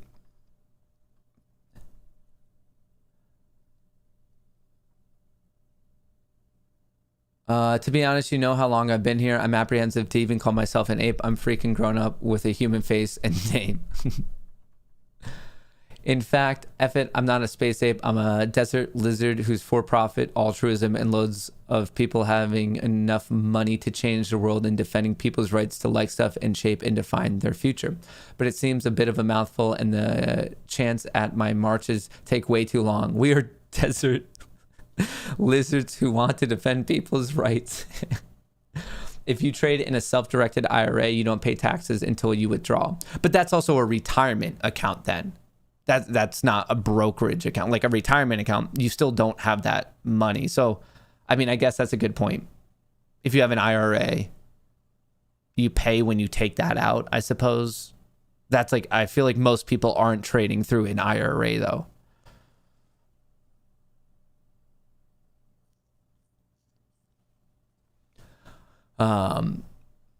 Not if you're flipping your Roth. I think that's a good point. So for those of you who are trading in a IRA, okay, that's a different scenario, but you still don't have access to that money. It's not like you can use that money to go buy whatever you want. You have to wait till you actually take it out. And that I assume be generically true for any retirement account. But most people listening right now are trading whatever. Public, Webull, Robinhood, E-Trade, Fidelity, TDA, most likely not going through a retirement account. But in any of that, just please reach out to a CPA. Reach out to someone who's actually a tax professional. Do not take your tax advice from a YouTuber. Do not take your tax advice from a Twitter twatter. Do not take your tax advice from someone on Reddit. These all might be good starting points, and maybe they help you craft the questions that you want to ask, like your tax professional. But don't make social media your end all be all for trading advice, investing advice, for your tax advice. It's a good starting point, but that's what it is. It's not the end all be all. I like to sell at a loss to avoid tax implications. Hey, Matt, was it a surprise that Charles purchased AMC and Genie? And do you think that's what gave us this bump? I was expecting a down day. I don't think his purchase is what gave us the bump, but I was 100% surprised. Neither Trey nor myself knew that he was going to announce that he bought it. And I think he said that he was also buying some crypto today.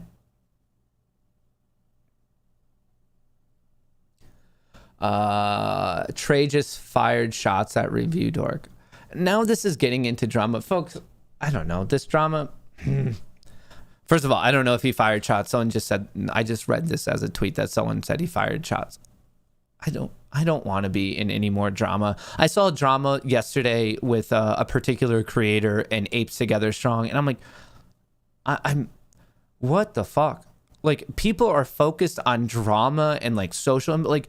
We're fighting Wall Street. We're fighting the Federal Reserve. We're fighting the SEC. We are fighting Citadel. We are fighting Virtu. We are fighting serious people.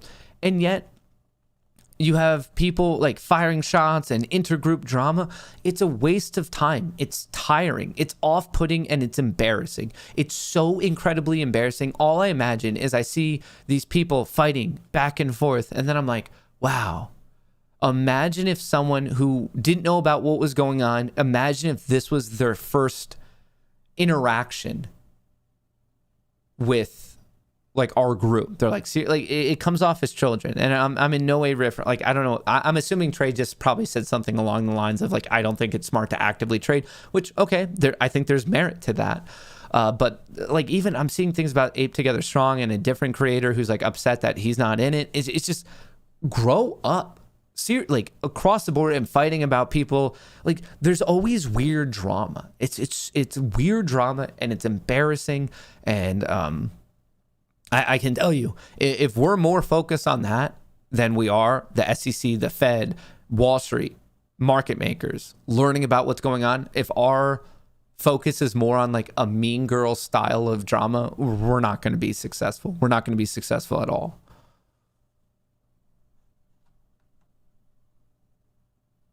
Trey did not fire shots. He respectfully disagreed. That sounds like a little bit more like Trey to me.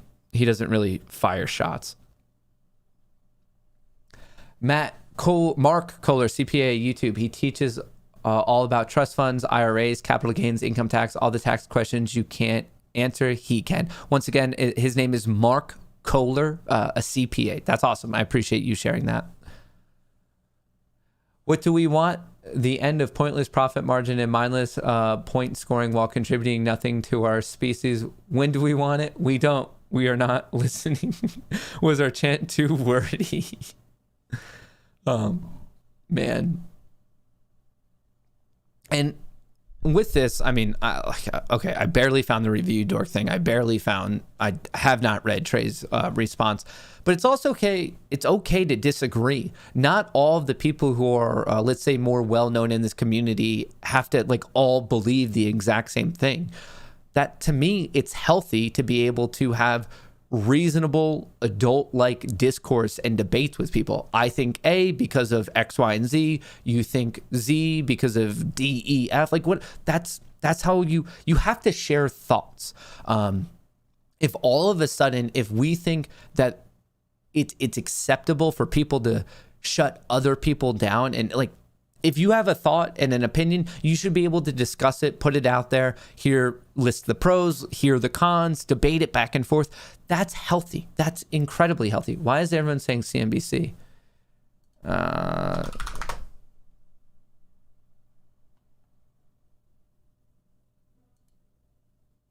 They're talking about DoorDash. Is that right? Where are you guys? Where on CNBC? Everyone's just screaming CNBC.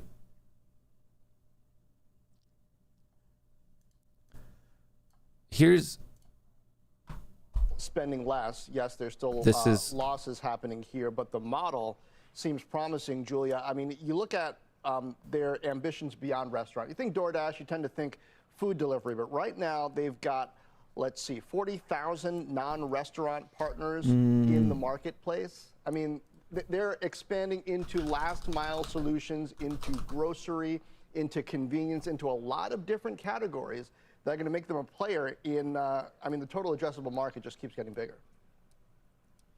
A lot of different categories, and there's certainly a lot of consumers that were turned on to DoorDash during the pandemic, but you gotta wonder how much they're really counting on this international growth, because they've already seen so much of the growth they're gonna get, a real pull forward due to the pandemic. Ago. I mean, that Gordon Haskett analyst notes that there isn't a lot of information about the financials of Wolt, and yes, it has a big reach, but it's unclear how profitable that reach is, Deirdre. So I wonder going forward if this acquisition is really because you gotta go international in order to be able to justify that valuation. Right, in the business model, you're seeing that Where change a is little this? bit, John. It used to be can someone in Discord send this to me to wherever I can find it? Merchants, users with merchants, but now they're getting more vertically integrated, right? With Dashmart, that is actually owning part of this. Used to be an asset light model, still a very expensive one, but they're going to need more capital to develop their micro fulfillment centers, Julia. So the proposition for investors changes a little bit, and we know that Uber is trying to get into the space as well. I'm watching CNBC. I don't know why it's not. It's like this tech talk.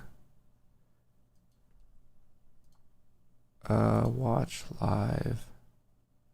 Part of this used to be an asset light. Yeah, I'm on this tech thing. I don't know how to find but it. They're going to need more capital to develop their micro fulfillment centers, Julia. So the proposition for investors changes a little bit, and we know that Uber is trying to get into the space as well. Absolutely. All right, let me track this down. That robot delivery company that is working with Uber Eats as they work on their last mile delivery. And just note DoorDash shares now up about 16%.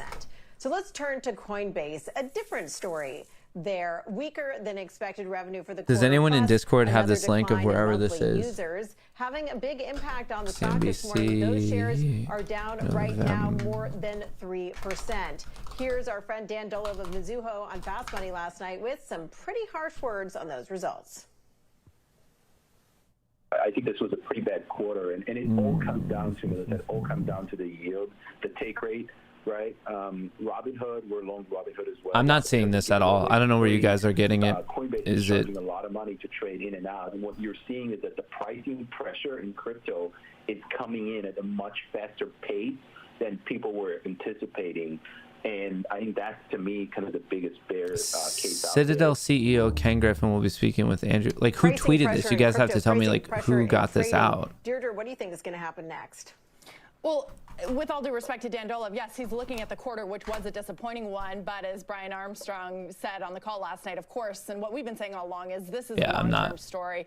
I don't know where you guys found this. It's going to be sort of the go-to platform, not just for crypto trading, but for NFTs, for further expansion. And there was an interesting point on the call, John, which I don't know was overlooked, but Armstrong said that it looks like it's completely fake. Gensler, the SEC chair, and that the talk was very productive. I feel like that would have been tweeted or out there. I don't think this is a thing. I think we've been bamboozled.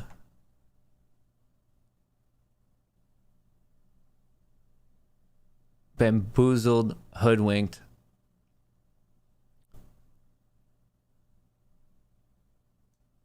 Someone are saying certain accounts.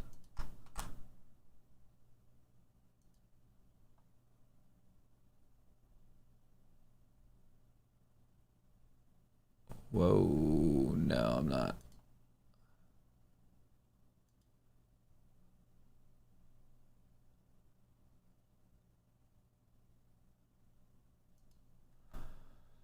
This is happening in 20 minutes at 10:30. Register for free. Join us, New York Times deal books.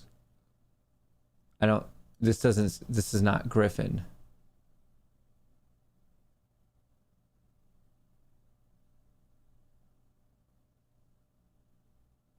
What else do we have? Radically changed our society over the last 20 years, much for the better, some for the worse. But these individuals, like all right, I'm tracking this down for all of us. Have transformed life, and we want to keep them in control of their companies as long as they've got the energy and the ambition to keep moving the business forward. So you don't want them selling? I personally don't want to see him selling. Now, he has his own reasons for selling. That's up to him. But I like to see our great companies controlled by the founders that had so much vision. I was going to get into a conversation with you about taxes later, but since we're here, let me ask. There is a view and a question about great wealth in America. You have great wealth in America, and whether you should be taxed at a higher rate than you're currently paying. What do you think? So it's fascinating. If we look at the United States in contrast to Europe, Europe had much higher taxes 30 years ago. Now, think about the last 30 years. Name the great success stories in the world. How many occurred here in America? Microsoft, Amazon, Tesla, SpaceX, Apple. The list goes on and on and on. At a time and time again, they'll risk it all. I mean, out of college, I started Citadel. I could have gone to an investment bank. I could have taken a safe path. I started a hedge fund.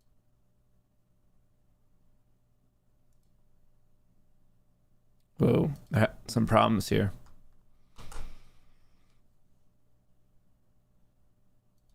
Than NASA. You might say he's crazy. But if he didn't have the sense that he could be rewarded for doing so, would that story have been written? Okay, so and these stories are written in America. They're not written in Europe. So I want to make sure that we think about tax policies that maximize revenues to pay for the substantial costs that we have in our country. Social Security, education, national defense, public safety.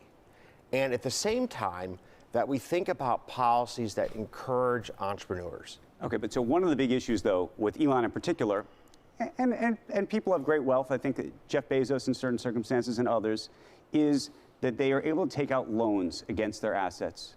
And they can effectively, in certain cases, live on them forever. And the question is whether there should be a policy, as almost from a sense potentially of fairness. I know fairness is a tough word, or at least a controversial word, where people say, this doesn't make sense. I'm paying in and they're not. So first of all, I think fairness is actually a really important word. And the idea that you can create dynastic wealth and never pay taxes would be incredibly problematic to both of us and to virtually everyone in this country. And that's part of the reason the United States has an estate tax, and a relatively high estate tax that comes into play when people do pass. I think it's important that we understand that, first, most of the great wealth created in this country was created by people who are alive today. But nobody, as Gary Cohn famously said, no smart person's paying the estate tax at this type of level. I mean, they've figured out lots of different ways to use trusts and other things to pass some of it. No? I love Gary, but Gary's pretty witty and pretty quick with his words. There's a tremendous amount paid in estate tax by a relatively small number of people. More importantly, by giving people a charitable exemption, far more money goes to charity at the times that people pass. Keep that in mind.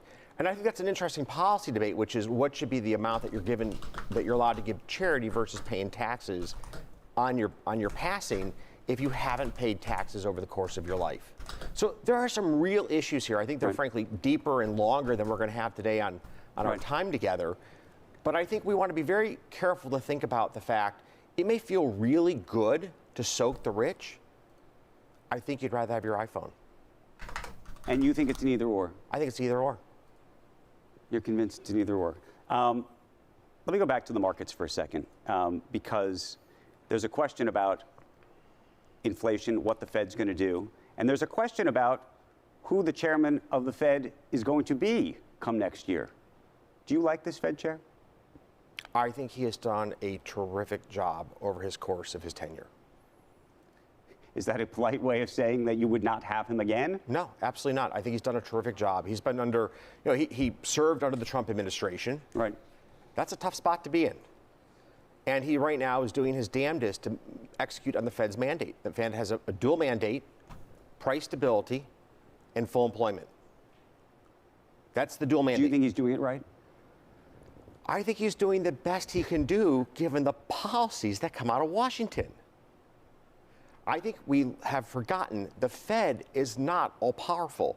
The Fed lives in a world where policies that come out of Washington are far more impactful on full employment than changes in monetary policy. We're still at 3 million Americans fewer employed today than pre-pandemic. There's 3 million Americans fewer in jobs today than pre-pandemic, and there are 10 million open jobs. Okay? Why is this? Washington has been far too generous in their stimulus, in their household transfers, and so on over the last few months of the pandemic. They have not been targeted enough in how we generate relief for American families that are struggling. And I was in the White House in March of 2020. I think you remember when Trump was advocating for a Social Security payroll holiday. Yep. Right? Mm-hmm. And I'm like, Mr. President, that is not the problem we face right now. The problem we face is the waitress who's just lost her job. It's the person who teaches who just lost their paycheck.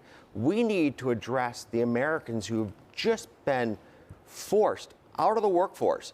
They can't find a job tomorrow, and they don't have the savings to pay for dinner. We've got to protect those people. But we've taken this too far. We now need to have policies that encourage Americans to go back to work, to get back to full employment. That's the job of Washington.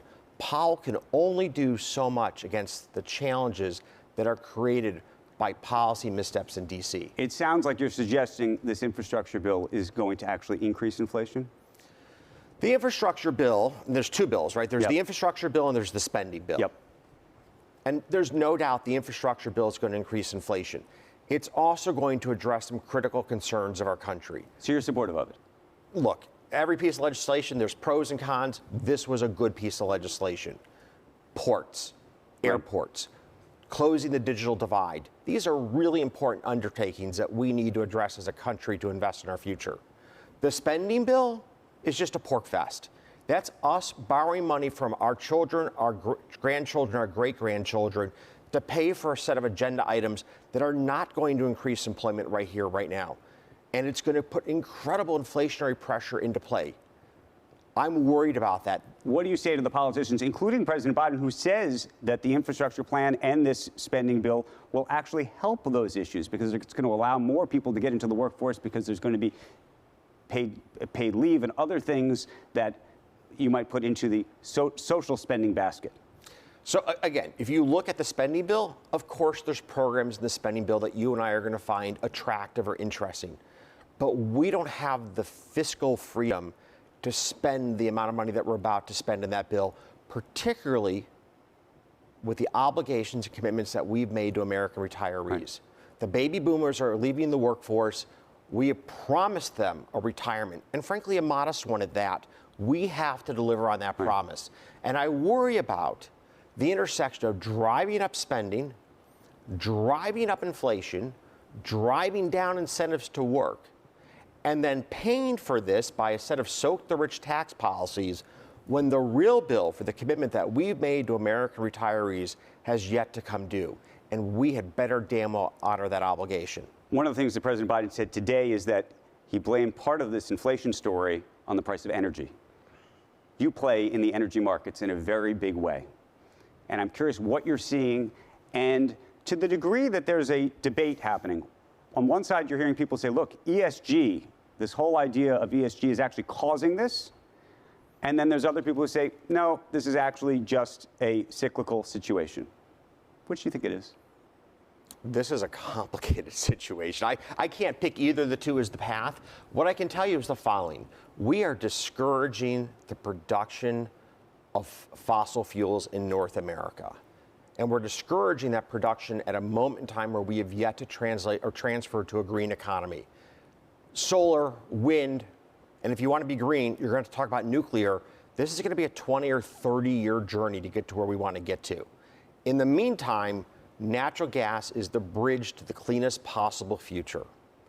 And I think the president's spot on right. Managing methane emissions, for example, is an important way to reduce the impact that we have on global climate. Right. But discouraging domestic energy production and making America beholden to the Middle East is mind-blowing to me. I cannot believe that we are in a predicament where we are once again asking Saudi Arabia to provide us with energy. I find it outrageous. One of the things when it comes to inflation and when you think about the markets, you invariably get to a topic of cryptocurrencies. We talked to Tim Cook, who was with us yesterday, and he said that he's been now playing with Bitcoin and Ethereum himself. He's not prepared to put that on the balance sheet of Apple just yet. But where do you stand on cryptocurrencies and Bitcoin? Especially as people think about that as now a hedge against, frankly, inflation. That's the argument. So we have a moment in time where we have a variety of asset classes where the ascertaining of value is very difficult. You know, if you and I think about a bank, we might say it should trade at 12 times earnings. We could debate, should it be 13 or 14? But when you have to value cryptocurrencies, what is the basis that you use for valuation? And it really comes down to, do I think somebody will pay me more for it tomorrow?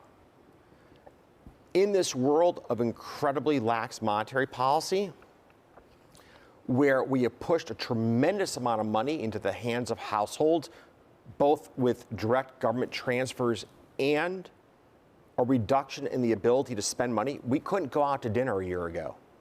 We couldn't go to the movies a year ago. We couldn't go on a trip a year ago. So we've created a whole new class of savers because we couldn't spend the money a year ago. Some of this money has moved into assets like the meme stocks, like cryptocurrency, and created spectacular mark-to-market wealth. But the question is what underpins that wealth? I don't know the answer to that. The theories that I hear, the most attractive one, is that one of these cryptocurrencies will replace the current payment rails. Visa and MasterCard will be displaced by a crypto solution that will be a lower cost of making payments happen between businesses and consumers. I don't fully buy that. I don't buy it for a lot of reasons. First of all, who deals with fraud risk? You have your wallet. You leave it in the room back there. You walk out and somebody takes it. Are you worried about your Visa card being used by somebody else? And that's exactly right. You know the bank will make right by you. But if that wallet was your crypto wallet and somebody spent all the Bitcoins in your account, who's going to make you whole for that? So there's a number of issues that haven't been addressed by crypto in the theory around how payments will be made more efficient. And for that matter, the early generation cryptocurrencies, Bitcoin, for example, Bitcoin's incredibly expensive to manage payments on. You've seen the energy footprint of Bitcoin, huge contributor to global warming if you think about it. Like Bitcoin is a bigger contributor to global warming than any form of payments that we use around the world today in aggregate. It's unbelievable. So if we take a step back, people are very focused in a world of new ideas and new creations. I love that part of America. I worry that some of this passion is misplaced when it comes to cryptocurrencies. So I'm sure you have a lot of young employees at Citadel who are either doing this on their own or calling you and saying, hey man, we should be doing this. There was a 21-year-old intern that flew to Chicago from our New York office a couple years ago to tell me why I was missing the big picture in Bitcoin. I wish I had bought the Bitcoins he recommended that I bought, but I didn't. Now, what we talked about was blockchain and the power of blockchain. And I said to him years ago, I said, I still don't see many solid commercial use cases. And to this day, we don't see many solid commercial use cases. Really interesting technology, a powerful way to maintain a decentralized ledger around the world. Right. But for most problems, it's really not the solution So what do you that think we is need. going to happen, though? I think we're going to see Bitcoin be replaced conceptually by the Ethereums, replaced conceptually by the next generation cryptocurrencies that will have the benefits of higher transaction speeds, lower cost per transaction. Perhaps people will start to think about how to deal with security and fraud prevention better. So you're not worried you missed it? No. You're not worried you missed the train? I'm not worried about that. You think the train's actually going to go the opposite way? I think the train is, in some sense, still in the station. I think we're still trying to understand if we want to hit this world of decentralized finance and we want a payment system that's low cost and effective, is it going to be solved by the crypto community or is it going to be solved, for example, by a digital dollar? The Chinese are making a bet all in on a digital renminbi. That's their bet. They've banned cryptocurrencies in their countries. They're going with a digital currency. So I think this is very much in the early innings still. There's a connection, and you mentioned it, between crypto and meme stocks. And boy, do you know about meme stocks, because you have been on the other end of a meme barrage, if you will, on Twitter and elsewhere over what happened with GameStop and what happened with AMC and whatnot. And I was curious if you've ever talked to a young person who has a view that you're in the middle of this. There's this issue of payment for order flow, which people have lots of debates about whether they're getting, quote, best execution, or whether you are either front-running them or they're not getting the best execution because you're skimming a penny off and you're giving that penny to Robinhood. What do you say to them?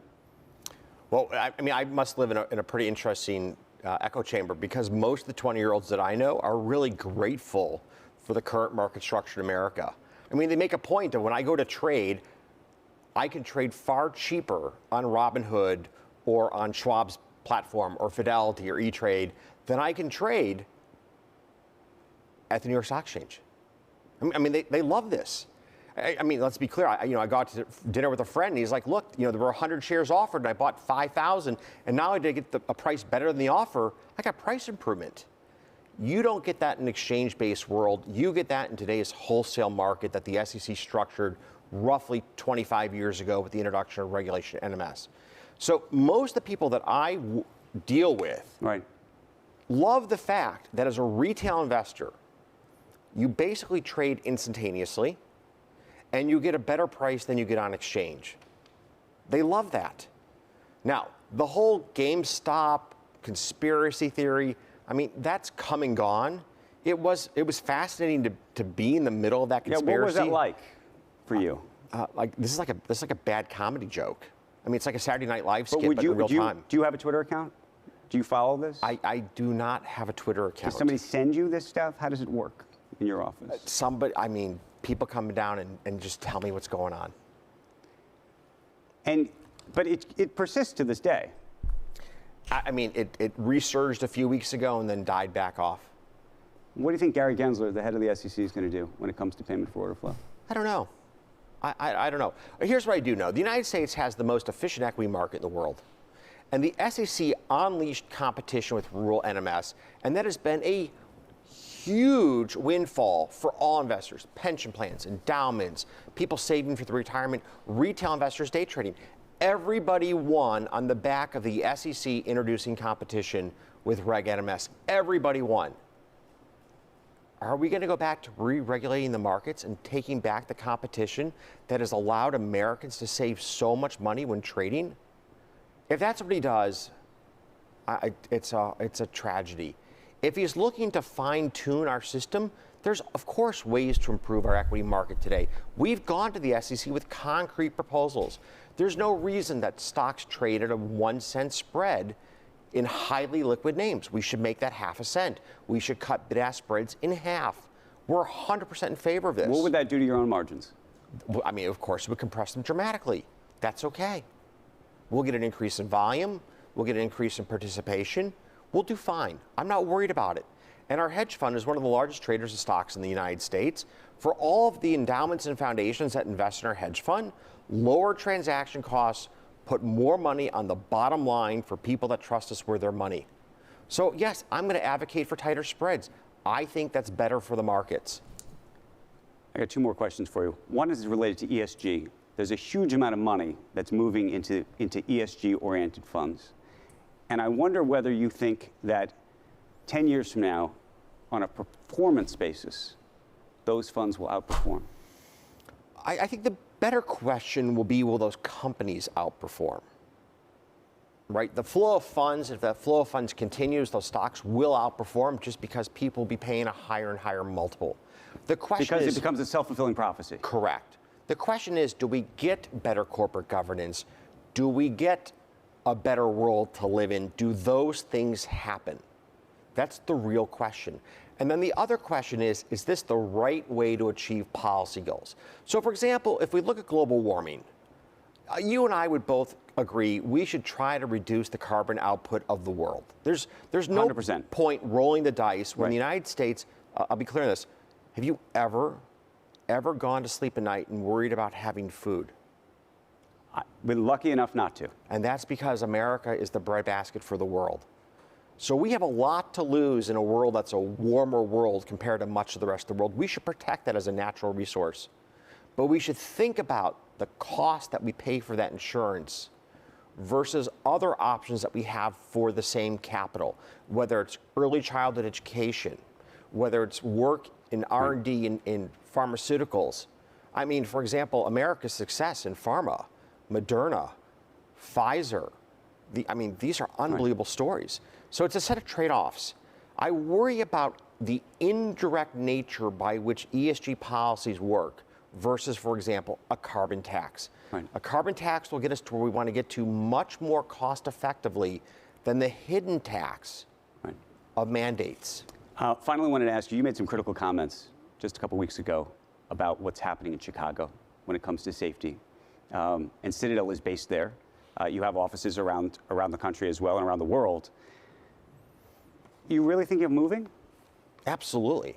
I mean, since I spoke at the Economic Club of Chicago just a few weeks ago, one of my partners walking out his door, 6:30 in the morning on a Saturday, man comes up, puts a gun right to his head. He's in the office on Monday. I don't know if I've worked my whole life to live like this. So what do you think? And that's the good story.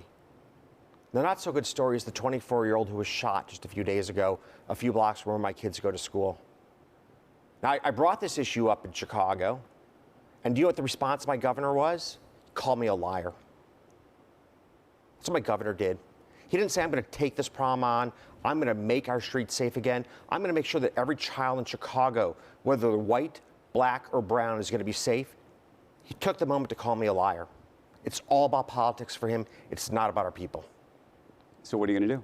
I'm going to make sure that if he runs again, that I am all in to support the candidate who will beat him. He doesn't deserve to be the governor of our state. But are you planning to stay? That comes down to whether or not we're willing to embrace the policies in Chicago that we need for people to be safe and secure. Ken Griffin, thank you so much for being here. It's good to be here. Appreciate it. Thank you. We're going to be back in just a moment.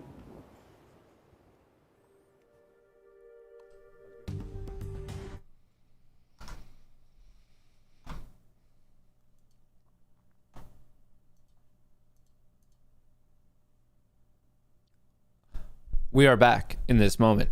This is Matt, and they didn't really touch on much about the whole GameStop thing. A couple things I want to say on that. Well, first of all, the Chicago thing. I haven't been to Chicago in years. I don't know if that's true. I don't know if it's not true. If you're in Chicago, I hope you're being safe. If no matter where you are, I hope you're being safe. Obviously, safety just as a human. I don't know what's going on there. I don't know where it's going on in many states and cities right now, just because I haven't been out really.